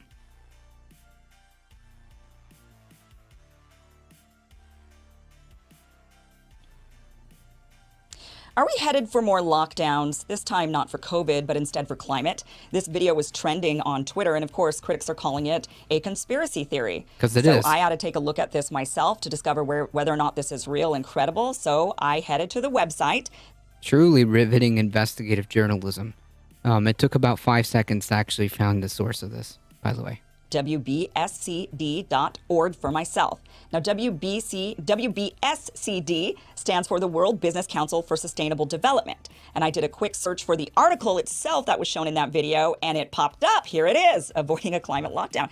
Now, before I read part of this article, there are some important bits of information that I need to poison the well with. First, the author, Mariana Mazzucato, is an American economics professor who taught at various... Okay, so first of all, right off the bat, the whole point in the title of the video is WEF. As you'll astutely notice, this is not the WEF. Yeah, done my own research, which means I did like 5 seconds of Googling. WEF is not this, whatever the heck this organization is. Just because a person that's involved in this organization and also involved in the WEF, this has nothing to do with one another. Universities. These organizations aren't related. Including NYU. She's now with the University College London. She's also been an economic advisor for various European governments like the UK and Finland. But most important, as you can see here, she's with the World Economic Forum. Also, the WBSCD. I'd also like to point out that this person, Mariana Mazzucato, you can also astutely point out that she is not a climate scientist. Isn't she like a right-wing conspiracy pundit? Yes. Which is why I pointed out at the beginning, like, oh, everybody says this is a conspiracy. Well, I mean, yes. Yes. So as we can easily read with our, eyes, this person is a professor in economics of innovation and public value. Whatever that means, it doesn't matter. You know why? Because it has nothing to do with climate. It has nothing to do with climate.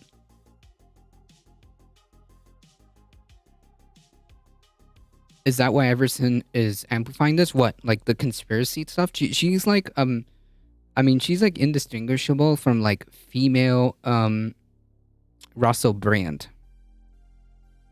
Right, I wouldn't be surprised if she worked or was part of a think tank. This kind of feels like it. I don't know what the WSCSD is or whatever the heck, but this kind of feels like it. Insights from the CEO, insider perspective. Yeah, like, I don't know, man. This feels like some kind of like, think tank. Which I would like to point out is also nothing to do with climate change. The science behind climate change. The World Business Council for Sustainable Development that placed the article on the website has many members in its leadership who are also in the WEF. You can see this is the executive committee chair. Right, like, so members of this organization are also members of the WEF. Therefore, the WEF is the one that's behind this. What? There's also the vice committee executive chairs who are also in the World Economic Forum.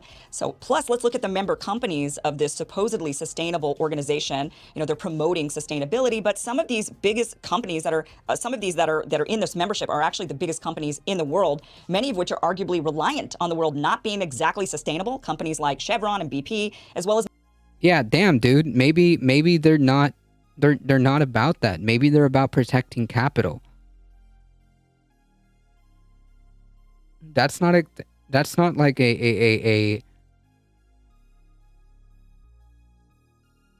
a conspiracy theory.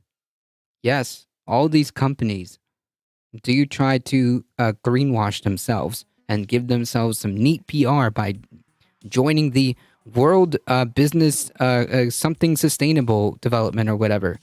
Yes. Market tested, brain based. Yeah, some conspiracy theories. Yep.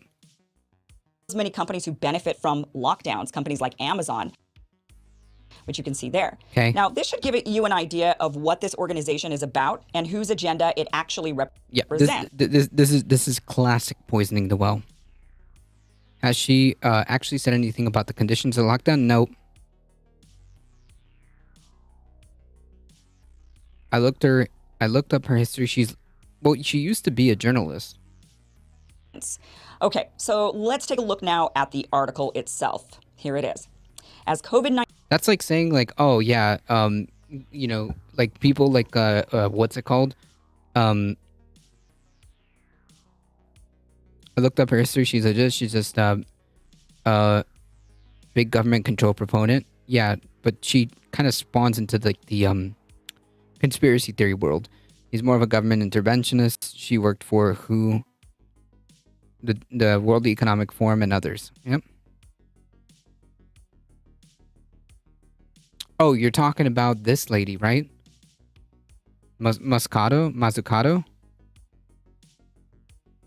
COVID-19 spread earlier this year, governments introduced lockdowns in order to prevent a public health emergency from spinning out of control. In the near future, the world may need to resort to lockdowns again, this time to tackle climate emergency, shifting Arctic ice, raging wildfires in western U.S. states and elsewhere, and methane leaks in the North Sea are all warning signs that we are approaching a tipping point on climate change, when protecting the future of civilization will require dramatic intervention. Yes, if we do not, yeah, I know, she's legit. She's just not a climate scientist. But that being said, the point is that what she's quoting here doesn't mean that lockdowns are coming. But if we cannot change course, then there's going to be a necessity for a drastic intervention. So therefore, she then proposes, which Kim Iversen does not go into. Kim Iversen apparently just only read the first 3 paragraphs and didn't scroll down and read the entire article, where then she proposes things that could potentially be used. Granted, I don't necessarily agree with some of these solutions, but Kim Iversen is incredibly dishonest. And on top of that, this is like conspiracy brain, like Alex Jones stuff. Yeah, this is just fear-mongering from Kim Iversen. Under a climate lockdown, governments would limit private vehicle use.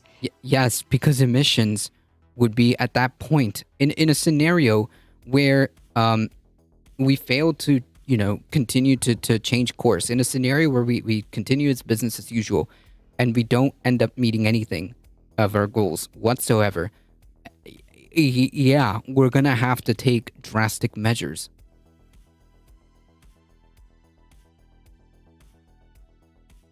And it turns out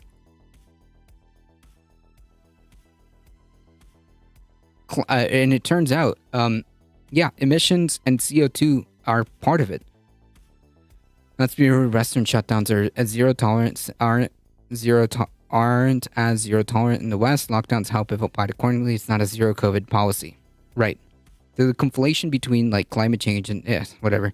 Yeah, your house was murked by a hurricane. Please shelter in place. True. Ban consumption of red meat and impose extreme energy-saving measures while fossil fuel companies would have to stop drilling. To avoid such a scenario, we must overhaul... To avoid such a scenario, to avoid a scenario where we would have to resort to the government... Oh, because remember, she's a capitalist. She's a capitalist. So in a world where we would have to avoid a scenario where government would have to step in, we have to essentially reorganize our priorities.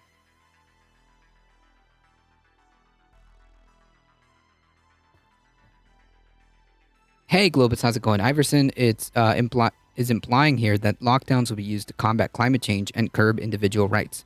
It's fear-mongering. Yep. 100%.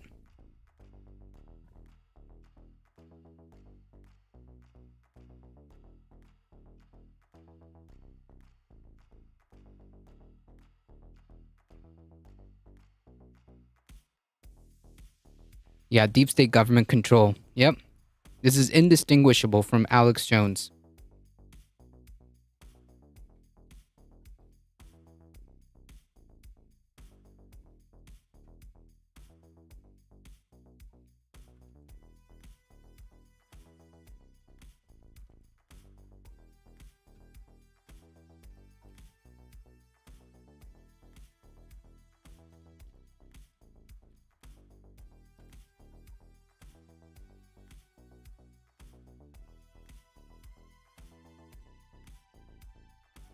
Yeah, she was a journalist. That's why she's good at this.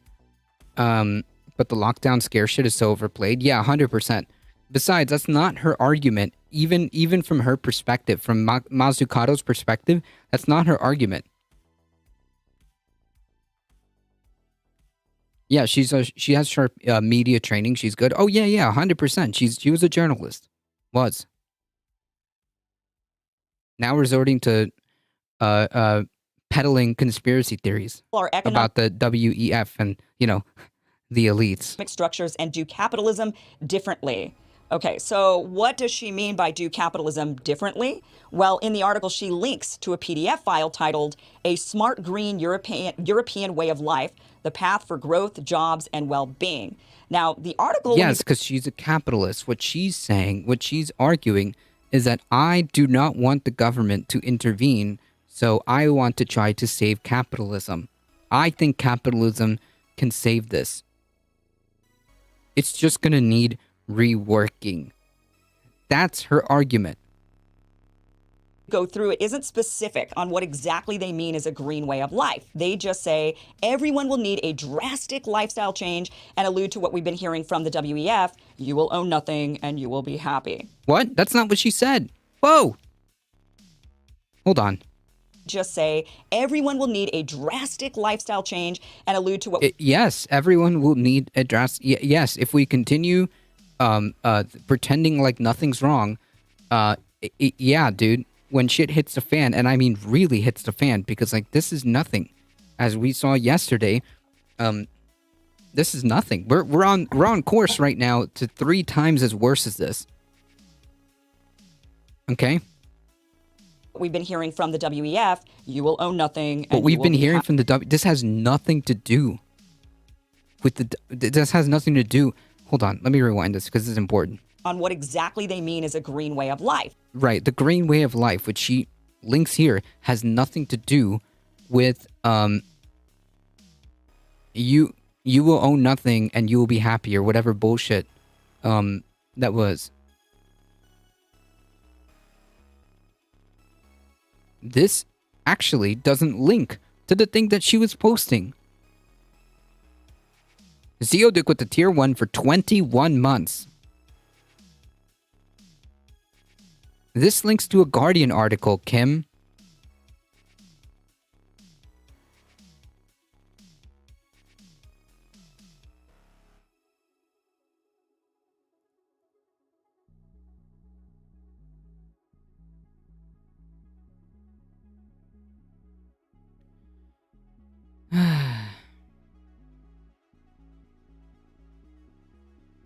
They just say everyone will need a drastic I hope you're doing good. Thank you. I appreciate that. To what we've been hearing from the WEF. She doesn't allude to that, by the way. You will be happy.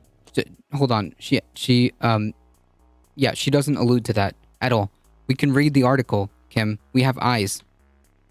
We have eyes. If you want the actual article instead of listening to it from like a secondhand like sycophant, like peddling conspiracy theories, you can actually read the article for yourself. Like, you don't even have to listen to me. I'm just giga triggered because whenever like someone spreads bullshit, especially when it comes to climate change, I have to respond to it.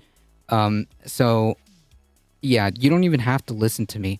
Just read the article. Read the actual article. I hope she doesn't have a following. Kim Iverson, she does. That's the problem. That's the only reason we're addressing this.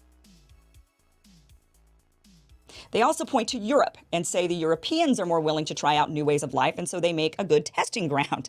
I'm sure the Europeans love that. As you know, we saw much harsher lockdowns and much longer lockdowns throughout Europe. It was where they unleashed COVID passports first and wouldn't allow people to travel anywhere without... Yes, so that means that when climate change, that's what's going to happen. Let me summarize this shit. Mazzucato is the economic advisor on the highest levels of NGOs and government entities. Her position when it comes to policies to apply government crisis interventions such as COVID or climate change and drive liberal markets towards change. It's like a bailouts and economic crisis. Yeah.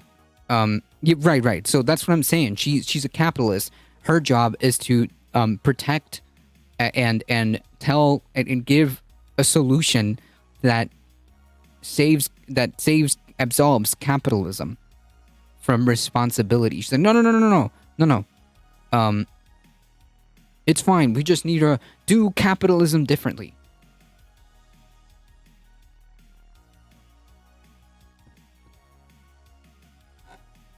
It's not China's zero COVID policy at all. Right, but she's trying to make it seem like we're going to go into like this dystopic, the government New World Order thing. Out them. So take a look at this. This is a video put out by the World Economic Forum called 15-Minute Cities. And okay. Again, this has nothing to do with her article.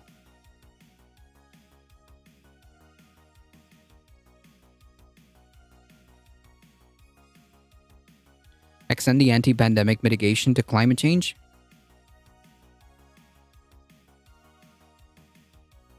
Like, do you get less access to society if you drive a bad emission vehicle? No. They would just phase out bad emission vehicles and replace them with, hopefully, public transportation. That's what they mean.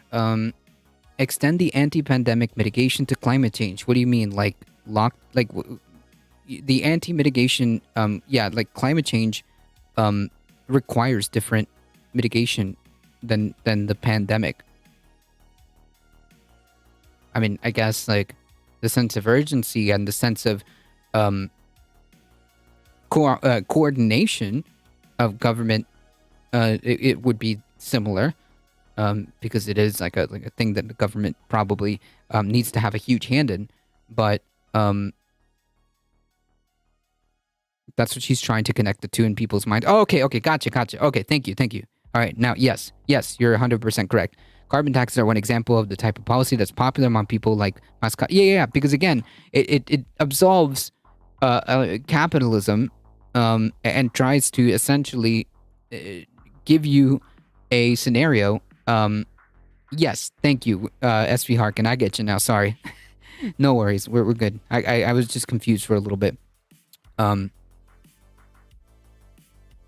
Which, yeah, it tries to steer capitalism or intervene when there's a crisis, right? Instead of actually acknowledging the fundamental problems of capitalism in this scenario. And again, this I don't give a shit about what this whatever minute video, I don't give a shit. This has nothing to do with her article.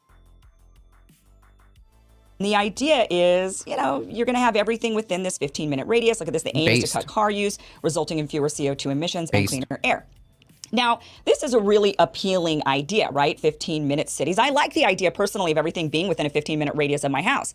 But I don't like them if I'm told I can't leave, right? So like the lockdowns during the pandemic. But that's not what this video you're even showing on screen is saying.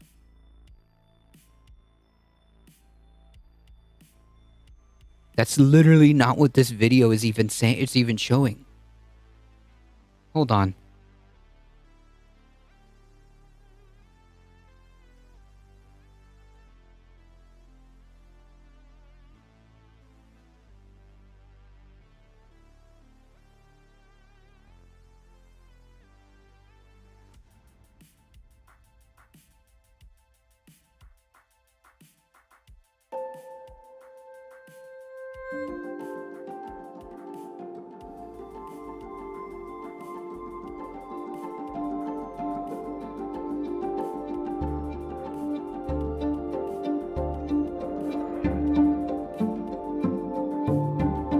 You can't leave your neighborhood? Where did she get that? She made it up. She literally just shoehorned that.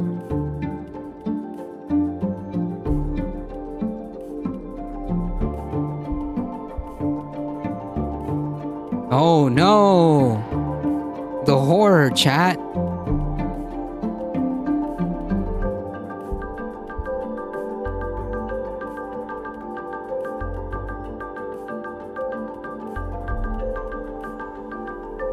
I like the idea. Instead of building more highways, is to build more services, stores, and others. Yeah. People will drive less, and that's the idea. Yes, which will lower emissions.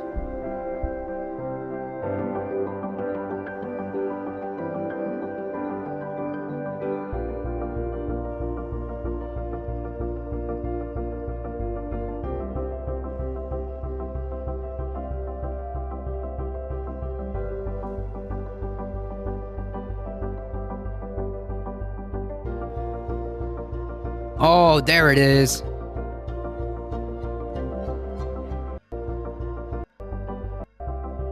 There it is, chat. Hold on.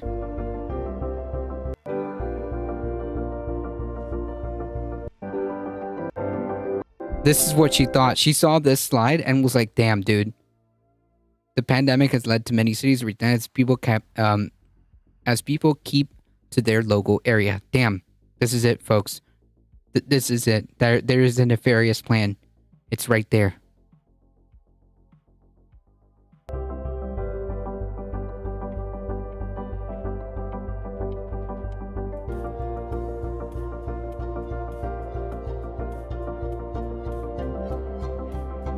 What a clown.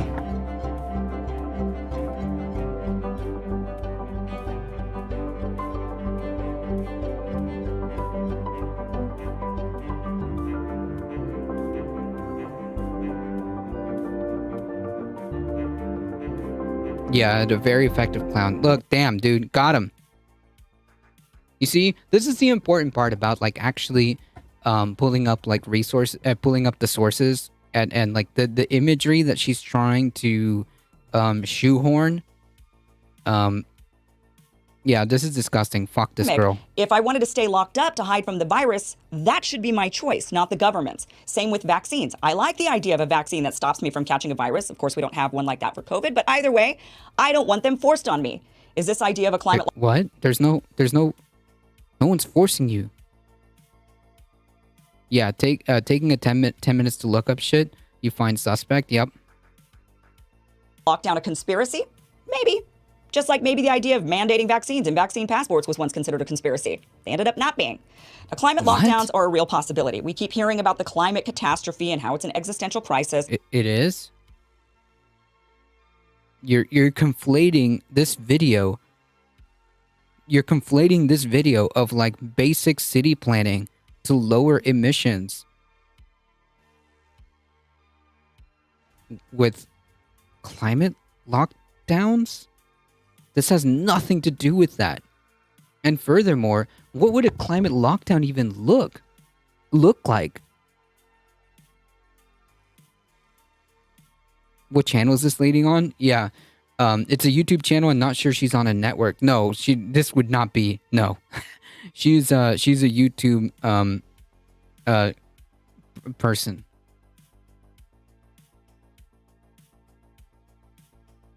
Oh yeah, 100%. She's doing this on purpose. This is to give you and you can tell by the comments, right? You can tell by the comments. The most discouraging part of this, I can't do Alex Jones. The most discouraging part of this is that there'll be still a portion of the population. Joe, are you hearing this, Joe? There's still a portion of the population that is too stupid to see this as an enslavement mechanism that it is. You hear that, Joe? I've lost a lot of respect and love for people in general the last 2 years, and I find it hard to even care about the depopulation agenda. Thank God for people like him who give me a little hope. A little hope, Joe. That it's not too late to alter a path. Oh, man. If I'm going to do like an Alex Jones impersonation, I'm probably going to need to smoke like 10 cigarettes before I do it. My conspiracy brain, she's being paid to introduce us as a conspiracy entrepreneur. No, I think she's just doing this on purpose because it gets her the clicks. And she has now over 505k subscribers. And this video in 19 hours has gained 40,000 views. So you can do a little AdSense calculation and there's your... It's not that hard. It's not that complicated, SV Harkin. It's not that complicated, you know? It's not that complicated. It's this kind of stuff, you know, gets the clicks and whatever. I don't know her business model well, but I've seen her name here and there, and it's always right-wing fear-mongering. Yep, because that's the bread and butter. She's a female Russell Brand. So much so that governments have been imposing harsh measures like fertilizer bans that have led to the shutting down of family farms. Why, though? Yeah, grifting from the right is easy. And even starvation from a lack of food, which seems to defeat the stated purpose. We're trying to save lives from climate disasters, so let's make people suffer and perhaps even die with draconian policies like lockdowns and reduced food supply. Wait, what? Doesn't make sense. There has been no lockdowns for climate. The environment and sustainability. I don't think anybody's really against that. Many of us want the same things. But this is a Mott and Bailey. Or a straw man. The problems are the ideas coming from these elites in the World Economic Forum. Their ideas of the Great Reset, telling us what it takes to stay safe. It has nothing to do with the Great Reset. This article has nothing to do with the Great Reset. I encourage you to actually read the whole thing. She sounds like yeah. This is female Tucker Carlson. You're right. You're right. Female Tucker Carlson without like the overt like white nationalism. Like this is like female Tucker Carlson without like the white power hour. Be happy when in the end what they propose has only benefited the rich and the powerful. The COVID pandemic showed us Capitalism. Yes. Thank you. this. But they'll point to the COVID pandemic and the initial lockdowns and how well they worked at reducing carbon emissions. Do you remember this? I mean, look at this. Before and after photos showing dramatic effects. Yes, that happened. Is she supposed to be a lib? Yeah, she was. She's like the Dave Rubin approach, where she was like a disgruntled left before the left got too, crazy. And she's like the Jimmy Dore types. She's like in between. She's like in between like a Jimmy Dore and Russell Brand, Tucker Carlson kind of deal.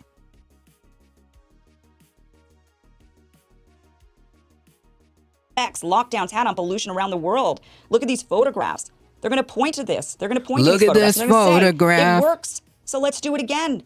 You can't leave. No, what it showed was that we need to dramatically reduce emissions. That was the takeaway from this. Ask any climate scientist. The takeaway from these photos was that reducing emissions is one of the major keys that we need to do. You're in lockdown. All right, let's talk about getting some investments in gold with the way. Whoa! And then she shows like some, whatever the heck she's trying to show with gold. Yeah, first of all, this doesn't really prove that there are lockdowns coming. And second of all, this doesn't have anything to do with the WEF Great Reset. She took a article and then like made some Olympic levels of mental gymnastics to then reach the conclusion that climate lockdowns, whatever that means or how that it will even serve the purpose, because no climate scientist has ever made a mention of this. The only reason we pointed out the fact that like, yeah, the air got cleaner and whatnot was because the emissions were reduced. That was the key takeaway. We need to reduce emissions, fam. That was it. Great Reset is not a thing. It was a thing spoken about at World Economic Forum, yes, but it's just about reforming markets to mitigate crises that affect supply chains. Yeah, I know. It's like a lot of like these conspiracy types have thought like that some weird Alex Jones NWO stuff is happening, and now this is the new word for it. It sounds like it's from a think tank, climate lockdown instead of human scale cities. Yeah. Well, it's because like, I don't know. It's all just like an extrapolation from one article from one person that happens to be from a WEF. And then, of course, that's supposed to poison the well because you're supposed to be already primed to feel a certain type of way when you hear the words WEF. That's it. And this type of shit is so dangerous and so fucking annoying and so unhelpful and dishonest.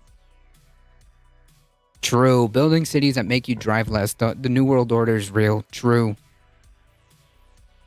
It's so dishonest, and it really hurts the our ability to actually make progress when we talk about solutions for climate change. Because, like, effectively, what this ends up doing is short-circuiting. It is short-circuiting the conversation. Right? Because you're already priming the pump. When we start talking about like solutions to climate change, that if we continue down this path, will require drastic changes. Yeah, fake populism. We have another word for that. Right-wing populism, faux populism. Anyways, yeah. Clown show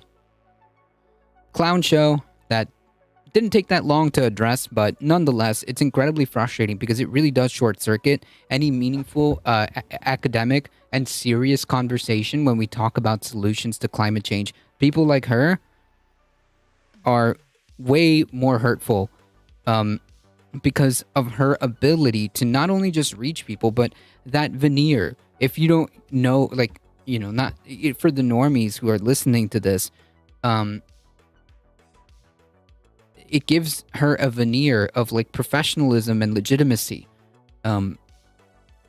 That's what's dangerous about it and insidious. Thank you for covering that. I appreciate. Thank you. It's just very frustrating because, like I said, it just kind of short circuits the conversation, and it's quite frustrating. All right, folks, we did it. We got it, and we did it under 7:30. Awesome. All right, folks. Unfortunately, I have to get going. I need to eat, and then I need to go to the store. First and foremost, I would like to thank everybody for joining me today. For continuing to be in the channel, watching this clown show of the GOP go down for this whole week. Thank you guys for your support. Thank you guys for mixing it up in the chat. Thank you, Michael Hassler. Thank you, Mono, for hanging out. I appreciate all of you guys being here. Thank you for the tier 1 sub, Zeoduke. Thank you for the biddies. Thank you for the new follows. I appreciate it. Happy store going, and go boldly into the night, good sir. Thank you. I appreciate that. Thank you for the support. If you enjoyed the content, don't forget to hit the follow button on your way out. We're here Monday through Thursday, 5 p.m. Eastern Time. Join us on the Discord if you want to keep up with the channel. Hit us up on the YouTube. It really does help us out. You know, just click the little subscribe button. As always, folks, please stay safe. Oh, yeah, and don't forget, spread the word, folks. Bring a friend. Spread the word. Bring a friend. As always, please stay safe. Please take care of each other. I love you all, and I hope to see you guys in the next one, Monday, 5 p.m. Eastern Time. See ya.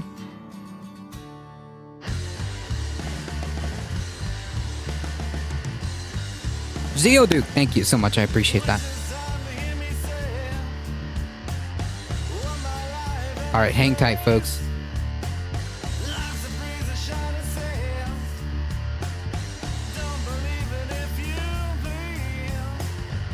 We're heading out in 5, 4, 3, 2, 1. See ya.